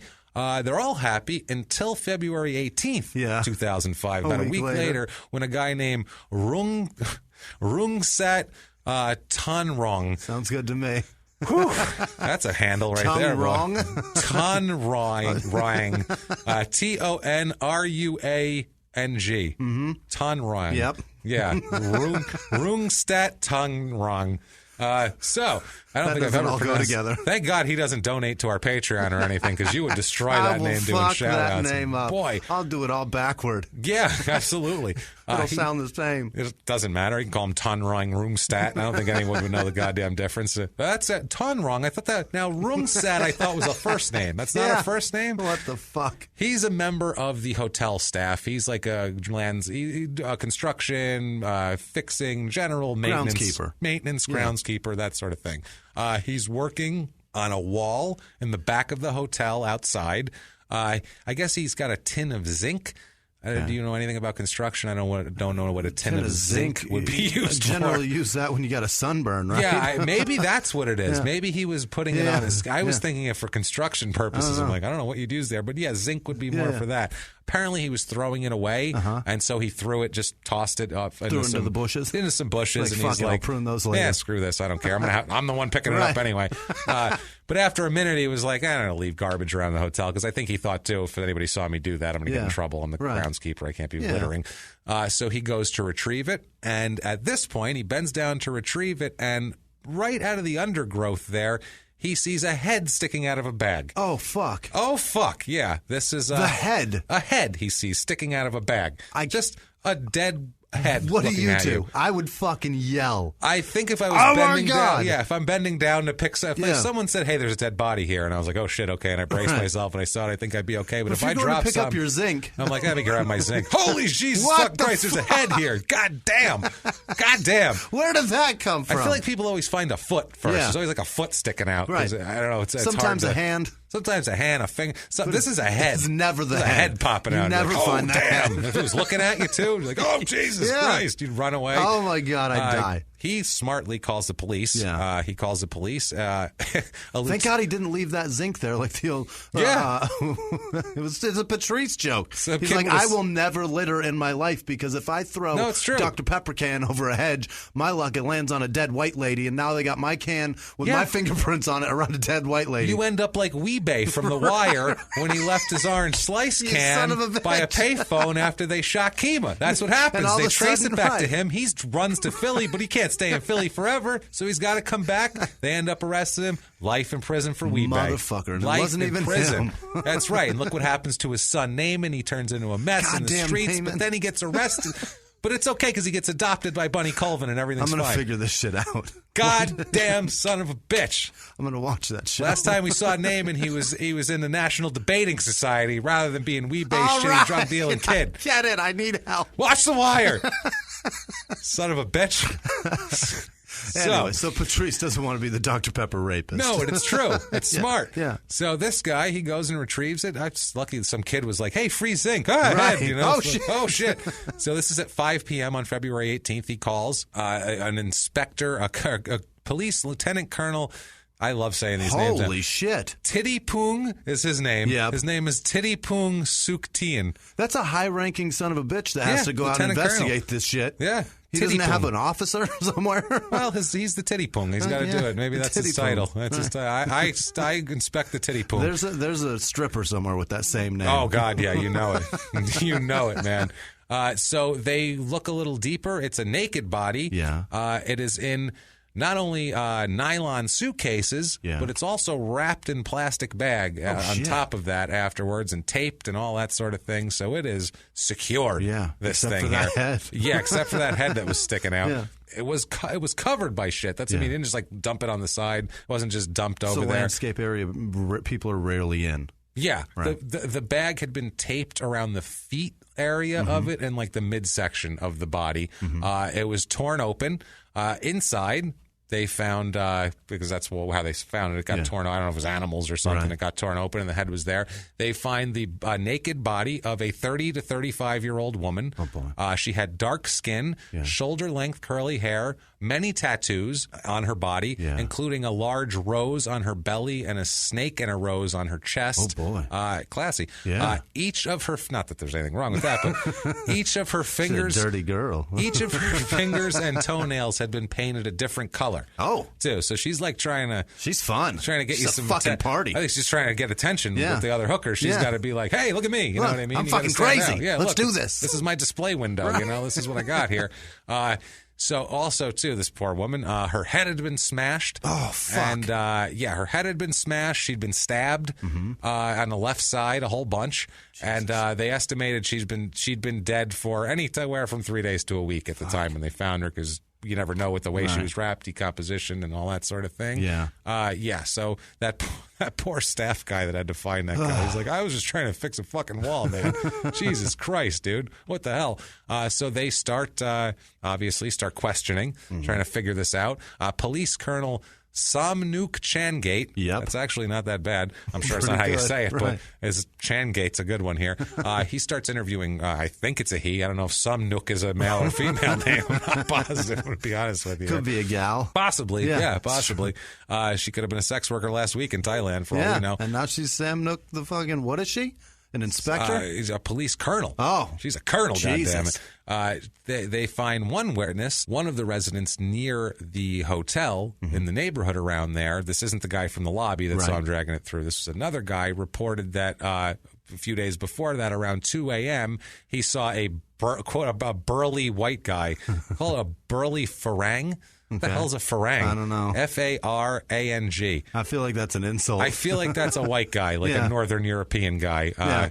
And he says it with disdain. Whatever a farang is, it's not a good thing. Yeah, burly farang carrying a large bag, but he said at the time they thought nothing of it. Just a guy carrying a big bag. Who knows? Yeah. But the police at this point they're thinking that this girl that died is probably a prostitute working on Beach Road, but probably a freelance prostitute too. They don't even think she has a pimp because no one's been looking for her. Okay. So that's the type of thing here.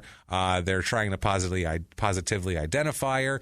She sustained a number of knife wounds in the left shoulder area, along with the head being smashed in and several other injuries. Police at this time believe that 2 people are involved in the murder.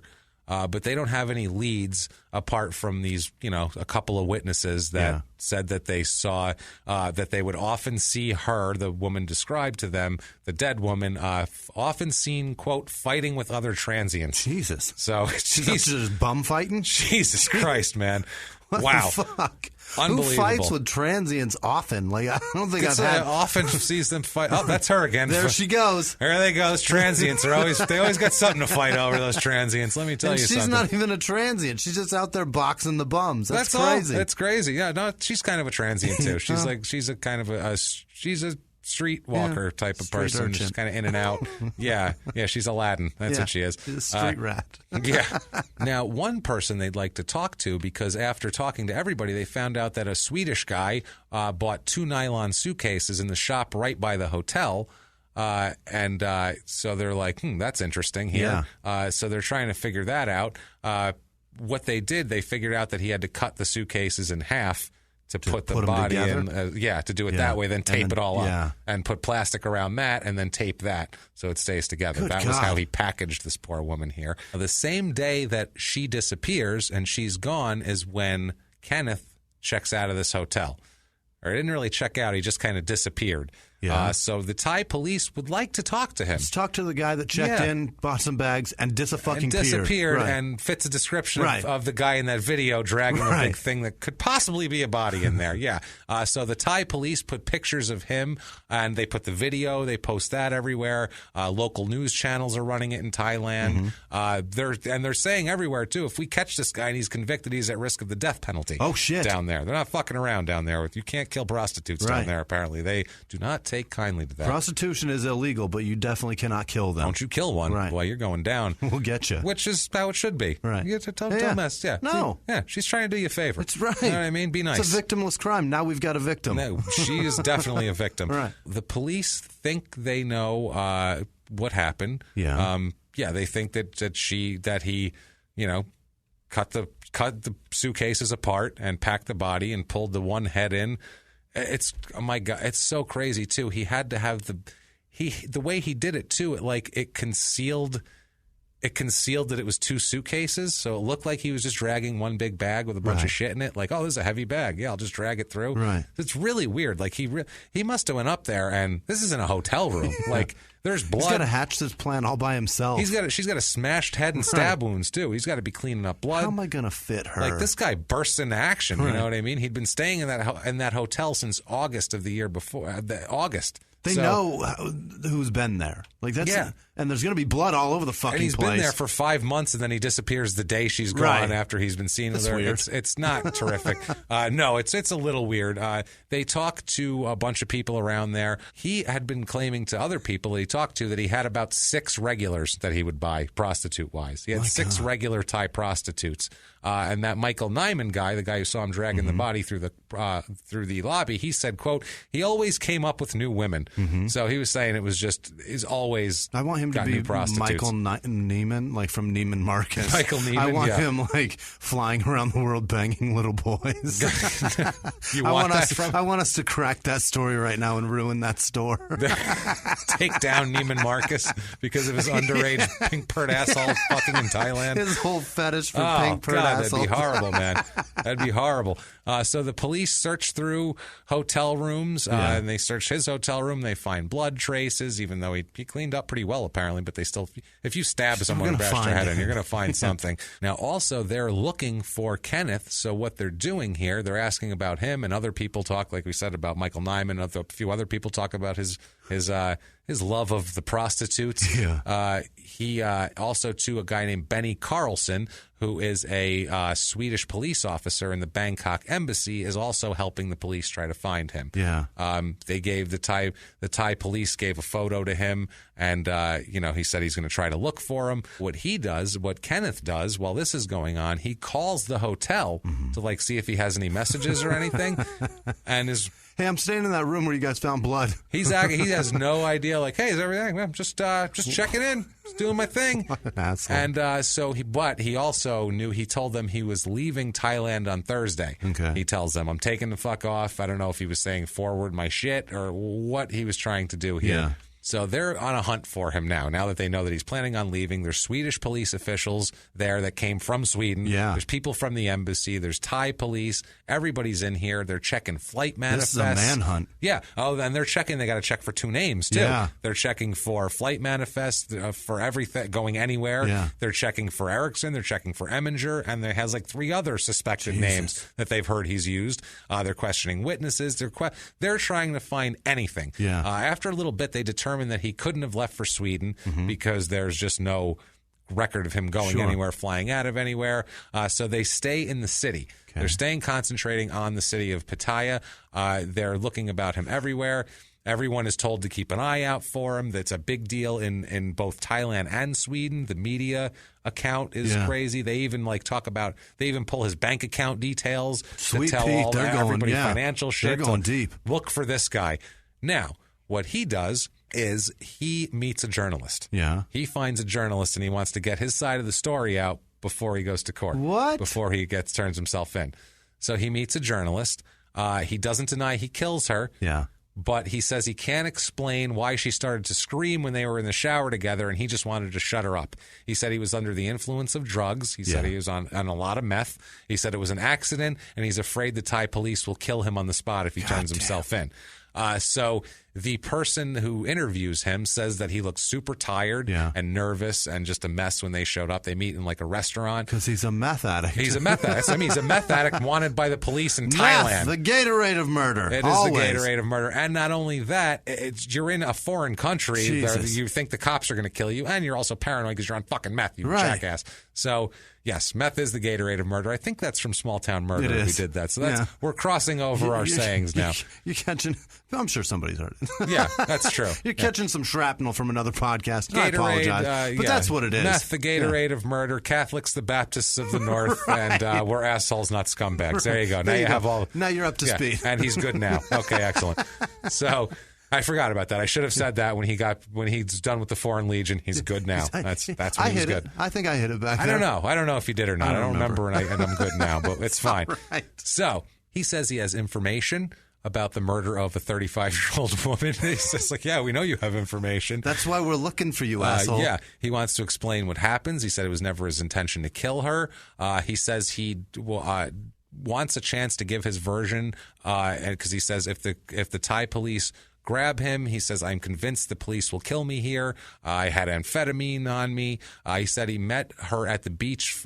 This was 14 days before he was talking about this. He said yeah, fuck it. In their own words, quote, I had been drinking alcohol and taking amphetamines, but I do not usually drink or take drugs. The woman followed to the hotel. She was a prostitute, and I have had a lot during my many months in Thailand, but it has not only been to have sex with, but the company. She started screaming. We went into the bathroom to shower. I must have done something because she started screaming, but I still do not know what made her so scared. That's his explanation. Okay. I don't know. I got hookers and I'm on meth and shit happens. She screamed and now she's dead. He says that she hugged him in the shower, and he said that he hugged her back, but she slipped and fell into a bathroom window, and it broke. The window broke, and she slipped over, is what she said. Cut up her shoulder. That's and what shit. she said. Smashed her head open. It was crazy. Yeah, it was a suicide. Well, it had to have been a suicide. That's all it is. That's total She'd suicide. had enough. If I've ever seen a suicide, this is the one here. It's a good way to do it. Yeah, she said he slipped over. She said, Kenneth said that she was terrified. He said she screamed loudly, and she took a glass jar and smashed it on his right foot. Fuck. Is what she said. He said that he just wanted to get her quiet. All I could think was to make her stop shouting. Yeah. So he says, at this point, the journalist says that that Kenneth shows the journalist with his hands how he took her neck. Oh, boy. So now he's like demonstrating it, like a murderer sitting in front of you demonstrating. This is how I choke the life out of this. This is how I kill people. Out of this poor lady here. So he says, quote, I dunk my head in the floor, dunk and dunk. Suddenly I saw how life just disappeared from her. Then I understood what I was doing. Oh, boy. That's what he said. So, yeah, obviously. Yeah. Once she died, I realized I just killed her. Once she's dead, I realized I was a murderer. I was like, look at this. She's dead. If you keep oxygen from a brain for a while, it's crazy. People die. Somehow the life weird. Comes out of them. It's super weird. The whole thing is super, super strange. So he said he panicked. He said he called the police, but they didn't answer, so he didn't call back. Is what he said. They just because that's what you do. You call the cops, they never pick up. They never pick up. They got crimes to solve. They're famous for it. You call the cops, they're like, later. We'll get to that. It's probably not an emergency. So he said in a panic, he decided to get rid of the body. He said he first swept the body into the two bags, put the two torn nylon bags over the body, dragged the body through the hotel's reception. He said he understood that the video surveillance system was on too, but he said he just didn't have a choice. He had to take it out, and he calls that mistake unforgivable. Is what he said, like as a mistake of disposing of a body. You don't want to get caught on camera with the body. Generally, that's unforgivable. Not when you kill somebody, but when you try to dispose of it. That's the unforgivable part. Yeah. This is the other thing too. He's assisted by a taxi driver to dump the body. Yeah, I was going to ask you that earlier, but I didn't want to get too far. Because it's right by the hotel. Yeah. What he does is it's crazy. He literally he grabs the body, gets the cab driver, puts it in, has him drive around the block to the back of the hotel, then has him take it out and dump it in the bushes. And this taxi driver's like, yeah, cool, he gave me a tip, it's fine. When you said that they found him on premises, I was like, that's not a far taxi ride. Like, you get in the car, where are we going to, Haas? Just in the alley. Around the back. Can you take me to the alley? You've got a fucking bag. I need more help with that bag, too, by the way. Yeah. My back's killing me. I just drug that shit downstairs, man. Yeah, well, let's see what else he did. Let's see what he did from there. We have it in their own words. In their own words, quote, I dragged the body into a tree trunk. A little farther away, at another bush, I threw a bag of clothes with her clothes. So that's what he did. He moved her to another bush and then threw her clothes. Here's First, your shit, bitch. What about if I just put her in a tree? No, okay, I better put her over here. Can't get her up there. I'll just put it here. And here's her clothes. And just threw her clothes on there, too. He said he then returned to the hotel. He didn't know what to do. 4 days later, he said he passed the spot where he dumped the body. And he said the police stopped him. And he said he saw that several police officers were there. So he's got to be shitting. He's walking by to see if the body's still there. Like, that's the other thing, too. He's like, it's still there? Yeah, let me check on that. He didn't just never going to think about that again. Right. He's like, where's that body? He said that he saw several police officers were there. He was told that they found a body at that point. So once they found the body, I don't know if he thought they were never going to find it right behind the hotel in the bushes, but he said once they found the body, he decided it was time to fly out of there. Got to get out. I got to get out. Hey, everybody, just going to take a quick break from the show to tell you about our sponsor, Blue Apron. BlueApron.com. Get the Blue Apron. Get that box to your house with all that delicious food in it. So good. Guys, don't go out. Don't spend too much on a meal out or buy fast food or anything like that. Yeah, sit at home. You don't know what to make tonight. Let Blue Apron make some ideas for you. Give you some ideas. You get this box with all these wonderful recipes. Everything in the box takes less than 40 minutes to prepare. Delivered right to your house. Right to your door. Each meal is less than $10, and they come up with amazing meals like, check out this month's upcoming meals like summer vegetables and egg paninis with Calabrian chili mayonnaise and caprese salad. Soy glazed pork and rice cakes with bok choy and marinated green beans. I want that. Up. Yes. Skillet vegetable chili with cornmeal and cheddar drop biscuits. Garlic butter shrimp with corn and green bean salad and roasted purple tomatoes. Yes. Delicious. These are delicious meals that you wouldn't come up with on your own. So fresh. But that are so delicious and fresh, you can't turn them away. Guys, you have to do it right now. Check out this week's menu and get your first 3 meals free. Free. With free shipping. Free. All you have to do is go to blueapron.com/crime. You will love how good it feels and tastes to create incredible home-cooked meals with Blue Apron. So don't wait. That's blueapron.com/crime. Blue Apron, a better way to cook. And now back to the show. He says he took the bus to Bangkok to get out. He said the police stopped him at the bus station when he arrived in Bangkok. He said he knew that if they looked at his passport, they'd have taken him, they'd have seized him, but they just let him go. So he's going to go high. So he went back to they won't say where he was. Yeah. The reporter obviously just said he's somewhere in Thailand at this point. He's just afraid. He keeps expressing how afraid he is to turn himself into the Thai police. He doesn't want to get shot he says, I don't want to get shot and just disappear. Yeah. He says they'll just take me and throw me away somewhere. Probably not likely because you got the Swedish embassy involved now. Calm down. So they talked to his father, Leonard, who we talked to earlier. He's convinced that his son is prepared to take the sentence and like a man, is what he says. He says the interview that his son Kenneth did with the newspaper, the Expression, is a call for help. Yeah. He says he knows what he did was wrong, Kenneth does.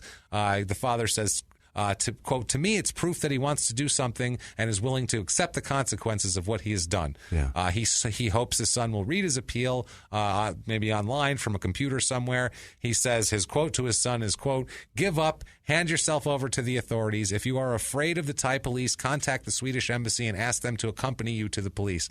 Me and your sister are willing to do anything to support you. I love you. That's what he says. Okay. Do nothing that aggravates your situation, exclamation point. Don't kill anybody else. Don't kill anybody. Don't piss anybody off. Go to the Swedish embassy and fucking go from there, asshole, which makes sense. Then they ask him, quote, your son has told how he brutally killed a woman. How do you feel about it? Oh, great. He says, quote, I think it's horrendous. She must have a family or relatives who mourn terribly. The father has not heard from the son for more than 10 years. Because he hasn't heard from his son. So this guy now his father's got to go in Thailand to do fucking newspapers. Right. Hasn't talked to him in 10 years. He owes Brinks $50,000, stole money from the American Legion, killed from the referee association. American Legion. From the referee association, Right. steals money from referees, kills shitloads of people in the Congo, brags about it. I feel bad for all these people, Jimmy. Especially the American Legion. I feel bad, especially for them, but not nearly as bad as I feel for Kenneth Eriksson. These are all exact spelling, too. Really? I could have had a million 2 spelled Ks any and all other that way. shit? 1K, 2 S's. That's what I meant. This is what it is. Kenneth Eriksson, assistant building inspector at the municipality of Ciantio in the Raisborg area of Finland. I do feel it's bad civil for him. engineering. Kenneth Eriksson, a controller at the University of Gothenburg. Kenneth Eriksson, a detective chief sergeant of police in Finland. What the shit? Absolutely, man. And finally, the one I feel the most bad for, because I had to sift through everything. If you search for this guy, 90% of it's about this guy coming poor up. Guy. Kenneth Eriksson, a Swedish-born World Rally Championship driver. So he's a famous Swedish athlete. I and hope it's bad. that guy fucked up so we can cover him too. He didn't actually. He drove for Subaru, World Rally Team, Mitsubishi, Hyundai, and some vodka company. And he's living like. And he's got to deal with this shit. Thank God Skip Bayless doesn't cover hockey. Yeah, that fucking son of a bitch. Don't get me started, Jimmy. We're higher than him on the ratings. That's all I care. Fuck you. Yeah, beating him feels so fucking good. Frosty-haired douche. So anyway, I have a worse rant than Skip Bayless locked up for podcasting. But anyway, this poor Kenneth Eriksson. If you search Kenneth Eriksson Sweden, you're getting him pretty much exclusively. You have to really search for this guy. So March 1st, 2005... Kenneth walks into the Swedish embassy in Bangkok and says he wants to turn himself in to the Swedish embassy. They hand him over to the Thai police. He shares his account of the night in question with them. He says after leaving, he says he picked her up. Eriksson picked her up down at the beach there. They went to the hotel, got high, and got prepared do some nastiness. They were in the shower together at the time because they were going to shower first and then get down. Yeah. That's when he says that she hit him and ran looking for his wallet. So he got out of the shower and ran after her and confronted her. He said that Eriksson says that she threatened him with a shard of broken glass from the jar she threw down. Yeah. And Eriksson said he rushed her and got her in a headlock. And he says, according to him, that the woman's neck snapped and it asphyxiated her. And he said it killed her immediately. But her head was smashed in. She had a bunch of stab wounds. Also, none of that's accounted for in his account. Usually prostitutes don't get clean to get dirty with you and then rob you. Like they And wait then till you it's fall way- asleep. Yeah, that's the thing. So this is all very, very crazy This is here. a bit hazy. So November 2006, this is later on. He's been sitting there for a while, as for a year, or for a little less than a year. Yeah. He has the whole court. Yeah. Goes to court, court. He is found guilty of causing another's death. Yeah. It's not murder. It's a different thing. It's this sentence here is he's sentenced to imprisonment. We'll get into the actual prison sentence, but this here is actually better for him. Okay. This is not murder can get you the death penalty, right, whereas this won't. They ruled that he murdered the prostitute in the hotel room, and he says in court he acknowledges he killed the woman, but he says it's inadvertently. He was under the influence of drugs and alcohol, and he's trying to throw himself on the mercy of the court. The court sentences him to 10 years and 8 months. They sentences him. What a deal. But they have the sentence. They cut it in half. So it's 5 and 4? Yeah, because he acknowledged the murder. What the shit? That is crazy. And Thailand, what the shit? You got to wrap your fucking laws up. And 9 months that he spent in custody awaiting the served? sentence is time served. What? So that counts toward that too. So basically, He's gonna do less than 4.5 years he's going to do here. Yeah, he said, wow. He says, let's find out what he says about it. In their own words, quote, I think it's nice that the court finds that I did not intend to kill someone, but it was an accident. Wow. I think it's nice. I think it's nice. It's really good. That's what he told the press. I don't think there's ever been a criminal in the history. It's pretty cool. That after his sentence, I like it. I think it's nice. I think it's nice that they did that for me. It's really a nice deal. I feel welcome here now. I'm feeling better about myself. I think it's nice. I'm going to get out and I'm going to really do some great things for the community. I really am. I'm going to do excellent things, which we'll get to that. Don't worry. Oh my God. Don't worry. You don't think nice. he wants to give back, Jimmy? Come on. This guy's a saint over here. All right. He says he won't appeal the verdict. And he'll be because he thinks it's nice. Yeah, and he'll apply as soon as possible to be able to serve a sentence in Sweden if possible. If he can get deported and go there, the prosecutor over there has a month to appeal because they can appeal the whole thing too and try to get it worse. So we'll talk about prison in Thailand for a little bit. You ever been to a Thai prison, Jimmy? Never. Neither have terrified. Yeah. So he's in Thai prison. Situation over there is not great, as you might imagine. Thai prison would probably be shitty. I imagine it smells. It's very tough. He has to bribe the prisoners with cigarettes to treat him better because he's also to a foreigner there, which is not great. He doesn't speak the language, and so they're talking about trying to extend the prosecutor appealed. The prosecutor is still pushing for more prison time or the death sentence. Yeah. So they want to appeal there. It happens. They take it up again. The former prosecutor who had been assigned is replaced with a new one. The other prosecutor accepted the sentence of 5 years, 4 months, but now this new one wants to show who he is here. He wants to go, oh, hell no. Yeah. There's some Swedish guy. Let's fucking kill this guy. This will make me look better. This guy's thinking, well, he acknowledged he killed this woman and he even hid the body. So we have a pretty good chance here. About the prison, he says in their own words, quote, the prison I'm sitting in is, according to others, probably the worst in Thailand. I'm not being subjected to physical violence, but mentally it's tough to be here. This is what he wrote in a letter to his family in Sweden. January 2009, he's still sitting in this prison. He's waiting for this new trial, not knowing what's going to happen from it. The prosecutor says it was way too mild that he got this sentence, and he should get the death penalty. It was nice. It was nice of him. It was very sweet, honestly. Very, very sweet. He says he's written He's written to the Swedish, people to try to help him with the situation.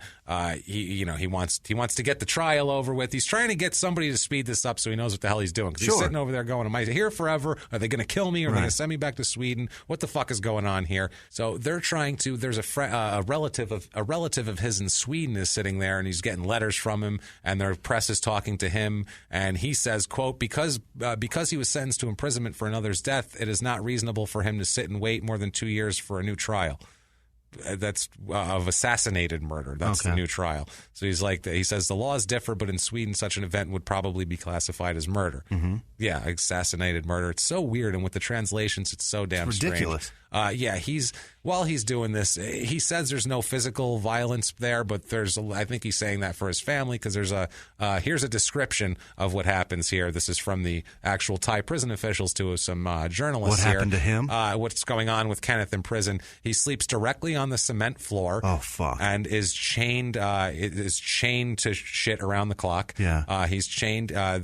The one person who was a Swedish embassy person said, quote, he's completely broken. It's really sad. Another inmate said the same thing, like this guy's completely broken that shared a cell with him. Now he goes to when he went to a different part of the prison, his friend said, quote, it's hard to get in touch with him. He's just crying and talking about killing himself. This friend describes the conditions as unbearable. Yeah. He said that Kenneth has been placed in the worst part of the prison. He said he sits in a big cell, which is more like a giant cage with iron bars with over 1,000 other prisoners in there. But it's only 4.5 years. It's nice. It's nice. It's great. Cell is divided into different sections. Guards are armed with automatic weapons. Fuck. Which is crazy that they bring automatic weapons in there. In his department, Kenneth's, there's about 150 people, obviously watched all the time. That's where he spends his days. There are 150 people. They have 2 toilets. Oh, no. 2 toilets, and they're not like a nice toilet. There are 2 holes in the floor. Those things are... That's what they do in Asia. There's so full. 2 holes in the floor to share with 150 people. Twice a day, there's access to water in a common wash basin, and that's the only way they can wash. There's no showers or anything like that. Common wash basin. So you're like splashing water on your asshole. Yeah. That's it. That's all you can do after you shit in a hole. That has shit all around the rim of it. Yeah, there's shit everywhere. It's crazy, man. It's it's going to be. It's all over. Yeah. People aren't having great aim when they're shitting into a hole. Oh my God. His first night, apparently, he got beaten really badly. Mm-hmm. Apparently, the woman he killed had friends in the prison. That I'm sure knew her. She did. And they said, quote, a big bunch whipped on him and took all that he brought with him, a bag of soap and shampoo. Uh-huh. So that was it here. And apparently, he's like they said, he's a well-trained soldier and he's actually a pretty tough guy. He's a hockey player and all that, but there was like 30 guys. Yeah, it doesn't have a chance. He said he could have managed some of the guys, his friend said, but he couldn't have done all of them. Anything. Yeah, right. It's ridiculous here. And also, too, he was asleep when they attacked him. Oh, they waited for him to fall asleep and attacked him. He never feels safe. And this is anything. When he goes in the visitor room to meet his lawyer in prison, he's watched by 5 armed guards with automatic weapons. He's shackled around the ankles. He has a 20-centimeter chain, which is very short to walk. Fuck. Yeah, it's crazy, man. Those chains are built for ladyboys, not for 6-foot-something Swedish guys. Not for big Swedes here. Yeah, he said he got a wound in his foot, and it became really infected in there because it's gross on the in shit there. Floor. Oh, God, there's shit everywhere. There must be just fecal matter all over that place. They have double high barbed wire fences with, the razor wire on top, which is pretty... normal, standard, or at least in America. Mm-hmm. They say, there's a quote here, quote, on the outside it looks modern, but on the inside it's like coming to hell. It's not clean. The prisoners are sleeping right on the dirty cement floor. Some have blankets, but Kenneth only has a water bottle as a pillow. That's how he's living. He's got and every time you move that crackle. Oh yeah. Good God. Well, maybe I don't think it's like an Arrowhead. Maybe he's got like a refillable, I would imagine. You would hope so. Give him one of these. He said the bad food leads to lots of diarrhea. I'm so sure. all these people have shitty just shits like crazy. Mosquitoes spread diseases, and they have no penicillin in the hospital. Really? In the prison also. Yeah.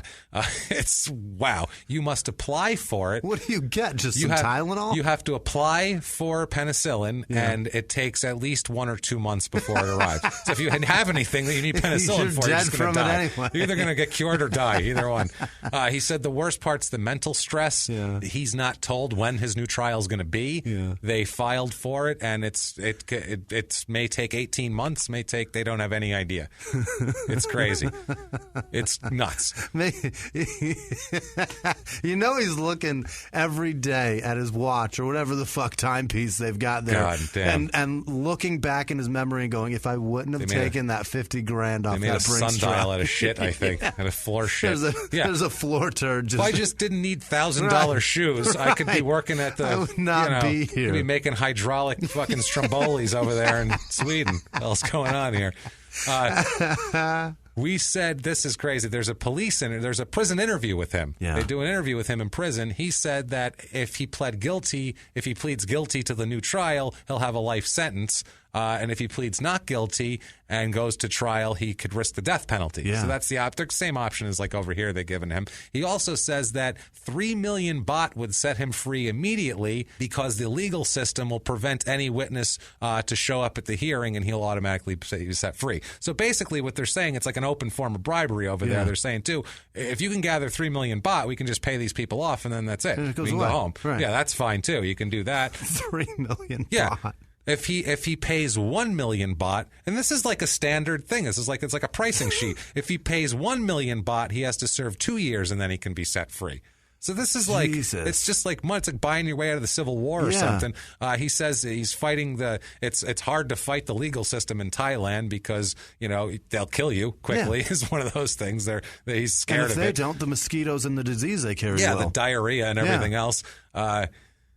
This is fucking bananas. It really is, man. He says but it's so funny too because he's still trying to say like, I didn't even really do anything. He says that the lady died more or less on her own instantly. Right. That's just on her own. More or less. Her neck just snapped, and then her head smashed in, and she stabbed herself a bunch of times. It happens. I'm starting to think this isn't nice. Yeah, no shit, right?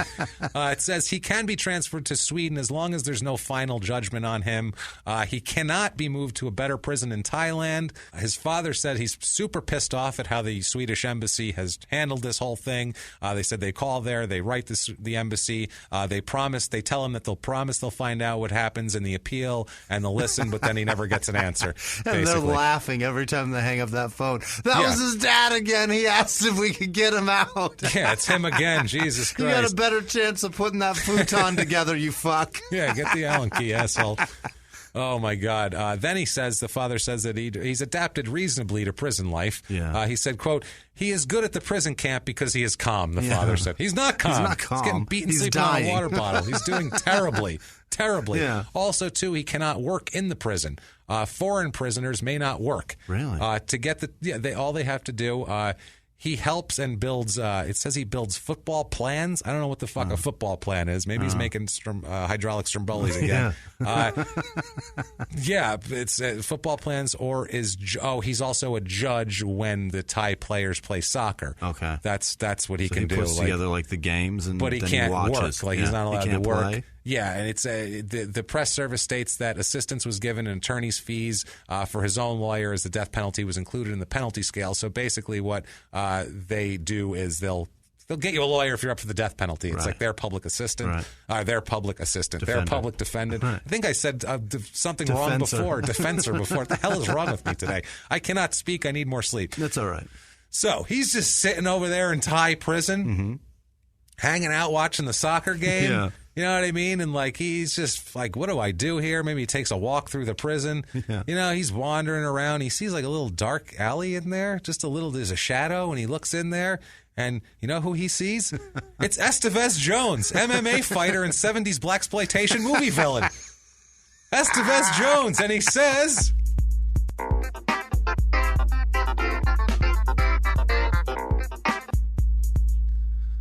Motherfucker, how is it you came to arrive here? Man, what's wrong with you? You'll be killing... You best not... Motherfucker. You best not be killing no hoes around my neighborhood. You understand? Them hoes belong to me. I'm Estevez Jones. I run this motherfucker. You understand that, Turkey? He's from the 70s, man. Understand that, Jive Turkey? Oh, fuck. Better not be selling no junk neither. Part of that comes back to me. You sell one thing, you kill a Thai prostitute, you bring a part of her back to me because I own a piece of that. You understand me? I want the head. I want it on my mantle. White motherfucker. And then poof, in a cloud of a mink coat, he's gone. Estevez Jones. Gold chains and mink coats. Gone. It's amazing, man. I think I like Estevez Jones. He's fun. Motherfucker, how is it you came to arrive here? So in 2010, June 2010, he is released from that prison and he's being sent back to Sweden. Okay. So June 2010, his friend, a childhood friend named Michael Lund, I think, he said, quote, he called me on July 10th telling me he had been released, but he did not want to tell me where he was. He was a little worried about how he will be treated after what has happened. Yeah, no shit. He is free and back. His father says, yes, Kenneth is free and back in Sweden. He planning a new life here. He says that several fucking long hot showers. Long ones. Man, it's gross. He's just like, I stink like diarrhea so bad. I know I don't want Thai tonight. I see that. It's still on you. It's still on your leg. We'll go out, but we're having Italian. I don't want Thai. No. I got you a nice Stromboli. No, it says hydraulic. I like those. I can make them. They're good. So his friend here, the Michael Lind guy, said he regularly kept in contact with him. He says that Kenneth plans to build a new life. He hopes to get a new job. He says he has been previously active as an ice hockey player and referee. I know he wants to start studying and gaining employment and maybe coaching. Yeah. So if this guy was around, this is 2 years later, 2012, Mike Danton was playing for his hometown team. So if he volunteered to help his hometown team 2 years after he got back, which is completely possible. So possible. So possible. He hung out with Mike fucking Danton. What are the odds those two are ever going to meet? Holy shit. Wow. How hilarious that he could have warned him and been like, hey, Mike, by the way, if you ever go to Thailand, don't fuck up there. The diarrhea is bananas. Horrific. It's crazy. It is wild shit. It's crazier than chopping up a hooker in a hotel room. Now, it's even crazier than that. So much crazier. Even crazier than cutting two suitcases apart and putting them together. It's fucking nuts. So he is, he was deported from Thailand, obviously, which I'm sure he wanted to go. Yeah. He's completely off the radar. His friends and family will not tell anybody where he lives, where he is. They want him to be left alone. He's very, he feels very, secretive.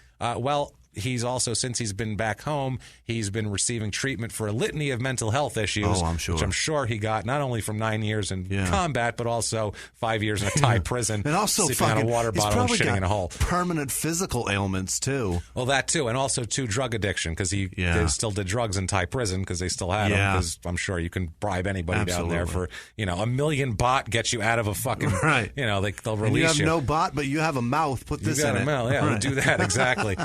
But yeah, he's hoping to get straight, and he says his dream is to volunteer as a minor league hockey coach with some of his former teammates. So God, I hope he played for Mike Danton. I really do. But all that we've explained is not the craziest shit I found about this guy. No. There is a B here. Yeah. There is something here. There is at abovetopsecret.com.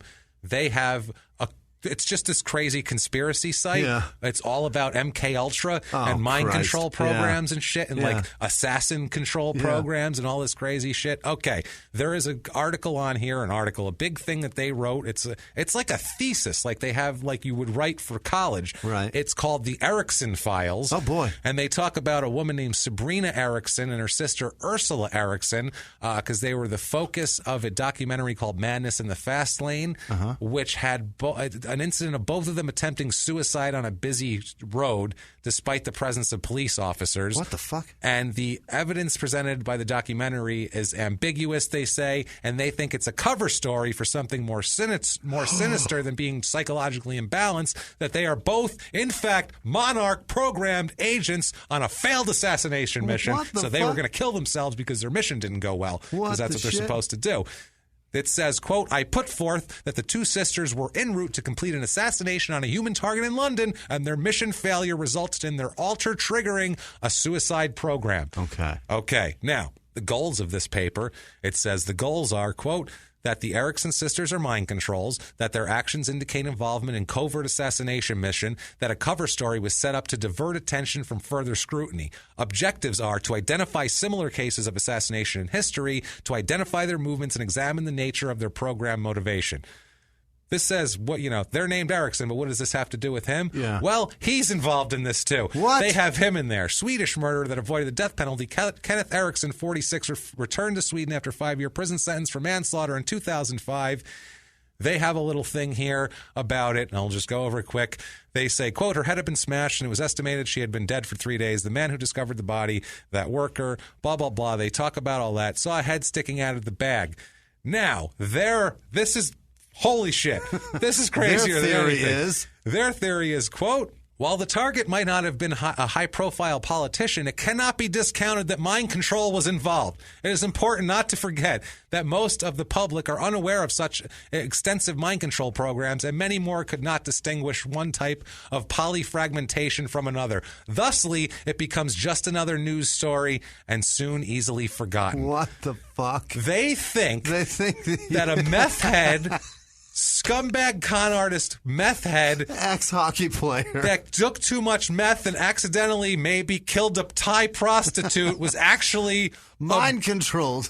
A London-based monarch, a fucking monarch-controlled assassin program that they needed to have a scumbag criminal ex-minor league hockey player kill a transient Thai prostitute. That's what the government's there for. That's amazing. Wow. If that's your fucking conspiracies, man, I like conspiracy theories. They're fun, but what the fuck does that do for anybody? That does nothing. Holy shit. That is Kenneth Eriksson and a crazy story of a dead Thai sex worker and everything else. He's either an ex minor league hockey player who stole and embezzled and then became hooked on fucking meth and murdered a hooker, or he's a subject of mind control. Didn't explain the rest of it, but I'm like, they think, wow, they're like, it's definitely mind control. God, I love it's conspiracies. Obvious. They're so it's fun. Obvious. Now, before we get into this here, I'm going to tell you how you can get a hold of us on social media and do all that. I just want to say thank you to everybody out there who has been boosting us up, driving us up the charts. All you guys that leave these iTunes reviews, and everybody that tells a friend. Yeah. Thank you guys, and thank you. Key. It's so key, and thank you for your Patreon donations and your PayPal donations. So I'm going to tell you something real fucking honest now. We really make shit off of this. And I'm not saying this to say, pony up and pay more. No. You guys do great. If you want to pay more, great. But we're not saying that out of you. Right. We're just complaining because we have another podcast named Small Town Murder. It's amazing. It's amazing, and it's also kind of gotten popular. It's a juggernaut. It's really doing great. It was number 103 on the overall in America iTunes charts. All of them. 103rd top podcast in the entire thing. Do you know how many sponsors we have for that podcast? Fucking none. We have 2. Yeah. We have 3 spots for the rest of the year. It's ridiculous. 3 for the rest of the fucking year. And this is in addition to us having not been paid since February for the fucking ads that we did before February. February. It's fucking September right now. It is fucking September. And we have asked them. So, and I'm telling you guys this because if you don't give a shit about this, thanks for listening. Have a good one. Don't let the door hit you. Bye. But if you've been following us for a long time and you know our whole struggle here, okay, let me tell you something. We've begged these people, sell us fucking ads. Yeah, we need money. We need money. And it's not like you can't sell ads. Right. Guess what? I looked on the chart and I looked at these motherfuckers' roster. Yeah. We are their number 1 motherfucking podcast. Are you serious? Number 1. They do not have one person above us, yet they can't sell us ads. They can't sell ads for us. Tell you what, motherfuckers. There's 2 things then. Either you are the most incompetent son of a bitches on the face of the fucking earth, and if that's the case, let us out of our fucking contracts, or you're doing it on purpose and taking food is even worse. out of our fucking kids' mouths, which is even worse, which means I not only want to be let out of my contract, I want to beat the shit out of you also. Either way, that's what's going on. We're getting fucked over hard by these people. Every day. True. We make shit. The last dime we got was for February. That was $200 fucking dollars. Literally. Yeah. That's what we've made. We Off made of this $200 from that podcast. Not total. Not from you guys, No. just from sponsors and all the ads you've heard. And if you've listened to us, you've heard ads that all shit year. You've endured. All that shit. We have been paid a grand total for 2017 about $350. That's the fucking money we've gotten. That's what we're sweet? saying. Isn't that kind of them? $350 for 8 months, For 8 their full best months, podcast. and ads, and being number one in the fucking ratings. And not for nothing, if you add all that up, I make 8 cents an hour. I make less than a Thai prostitute that's found in a fucking bag. How does that make everybody feel? James can't even afford the bag to fucking get I couldn't killed go in. next door and buy 2 suitcases. That's honestly what I thought. If I killed a Thai prostitute, I'd be shit out of luck because I wouldn't have the fucking money to go next door and buy 2 nylon suitcases to put their dead ass in. Thanks for everything, Dix. So what we're trying to say is thank you guys for being the only fucking people that treat us properly and that actually care. Yes, that care, and then also that feel like people work their asses off and give an entertaining product. Maybe they should make something off of it. Maybe they shouldn't do it for free and not sleep and work 60 hours a fucking week on these podcasts, which is how much I work on this. I know you work a ton answering people back and doing all that shit too. It's fucking crazy. Yeah, it's bananas. It is. The amount of work that goes into these things and the little reward that's given nuts. And that's why we're telling you guys how much we appreciate you. That's all we're saying is thank you. This is a thank you. This isn't for you guys. That was a thank you. Yeah, that's my thank you. You sounded like a dad telling a kid how much they're a piece of shit and then being like, do you understand that I'm telling you I love you? Yeah, that's exactly what I said. No, it's not you guys. We're not aiming it at you. No, you guys are the best. We're saying if it wasn't for you, we would be fucked and we wouldn't be able to do this anymore. We couldn't do it anymore because I'd have to go, I'd be working some shit job, trying to do comedy on the side, and it wouldn't work on this. It just wouldn't work. So thank you guys. You can help us out even more by going to iTunes. As you know, iTunes, please give us 5 stars, following instructions, following directions. If you would like to make a donation, you don't have to, like we said. But if you feel like you want to throw us something because we're fucking getting screwed over left and right, or just because you're enjoying the show, that's fine too. That's the whole point. That's the main point. You can go to patreon.com/crimeinsports and you can make that donation. Or you can go to PayPal and make a one-time donation using our email address, crimeinsports@gmail.com. If you would like to get a hold of us on social media, you can do that on all the platforms, Instagram and Twitter @CrimeInSports, on Facebook, facebook.com/CrimeInSports, and the aforementioned CrimeInSports@gmail.com. Jimmy has a list of some amazing people who are our saviors, who have they're the people that have found us in a suitcase under a Thai thicket and given us money and helped us out so much. So, Jimmy, why don't you hit us with that list of the most wonderful people in the world? Before we do that, if you want to support us further and you're in the LA area, come out to the Hollywood Improv October 7th, the 8 p.m. show. Dan Cummins, James, and I will be there providing you with dick jokes and laughables. So come out and hang with us. Dick jokes aplenty. If you're in LA or you have friends near LA, tell everybody, because we want to pack it with Crime and Sports, Small Town Murder, and Time Suck fans and friends. Let's do it, guys. You guys are the ones that are going to get us and have the most fun with us anyway. So come do that. Anybody that's out in Houston, we're thinking about you guys. I don't know how to say that. You sound like an asshole with the thoughts and prayers. Yeah, it's true. Like Joel Osteen's dumbass. But listen, we really care about you guys, and I hope you're all being safe. And like we said in Small Town Murder also, if you're worried about Texas and you're worried about Texas never bouncing back, don't you worry. In a month's time, they'll be hating Mexicans, and everyone will hate each other again. It's perfectly fine over there, so don't worry about it. They're going to be okay. They're tough people down there. That's what it is. Give it 2 months. The Texans will already be out of the playoffs, and Dallas will be fighting. And those fans will be cutthroat against each other. It's a horrible dust bowl. If they can survive that, they're going to plug through this, and they're going to be just stronger on the other side, because that's what Texas is about right there. You know what I mean? So those Chase Texans Malden are tough people. Chase Malden and Chris Imes down there, fucking keep toughing it out. Yeah, you guys. man, we respect the shit out of you guys. Thank you guys for listening. We really appreciate it. Definitely. Diane McCann, Danielle Auer, Carrie Gibbons, Matt Newberg, Chris Ann, Castaldi sent us a nice donation. Thank you, Chris Ann. Python Cricket, for all your cricket needs out in England, they sent us a nice donation. Yes, pythoncricket.com. Meg Dainty, Melissa Hoover, or was it Hoover? I think it is Hoover, or Huber. I can't remember. I can't tell if that's a V that I wrote. I think it's a V. I'm an asshole. Taisha J. Hey, Why the Face is a pretty good name if you're donating money to us. Rachel Powers, Colton Smith, Lindsay Dryest, or Dreist. Lindsay, thank you, Lindsay. James M. Hooper, Zach Oberg, Lindsay Harpin. There, Jimmy. Doing great. I'm going to pronounce it every way possible. Jen E.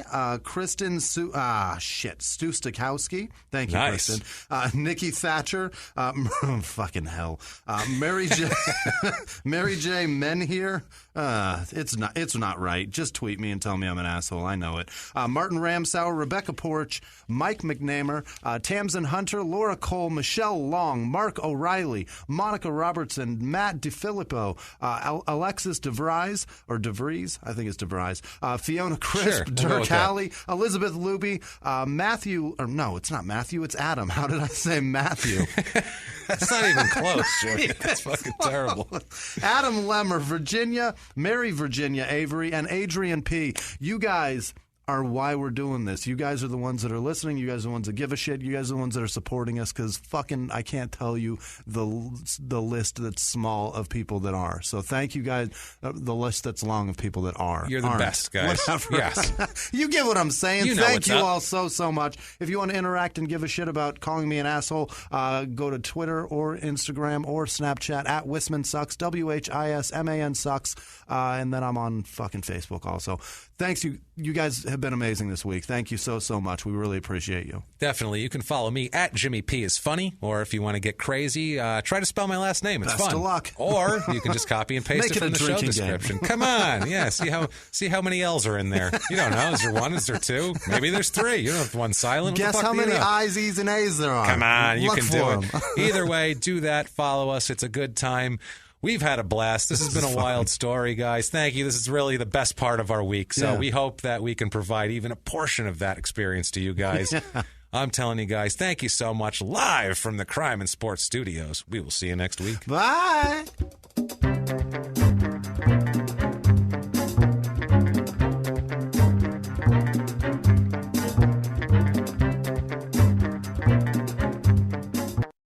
If you like crime and sports, you can listen early and ad-free now by joining Wondery Plus in the Wondery app or on Apple Podcasts. Prime members can listen early and ad-free on Amazon Music. Before you go, tell us about yourself by filling out a short survey at Wondery.com/survey. Everyone out there should listen to Small Town Murder. You really should, mainly because you never know who's next door. And that's the point of this show, really. You never know who is next door. You never know what's going to happen on Small Town Murder. That's what makes it so wonderful. The only thing you do know is that people are going to die, and we're probably going to make jokes about it. That's it. That's all we can promise you. We dig into these towns. We see what makes them tick, from local legends to scandals they may have had. And, of course, the biggest scandals of all, horrible murders that take place there. And we put our, what I feel is a completely appropriate comedic spin on the whole thing. And you know you need a laugh right now. So get in there, listen to Small Town Murder, follow Small Town Murder on the Wondery app or wherever you get your podcasts. You can listen to Small Town Murder early and ad-free right now on Wondery Plus.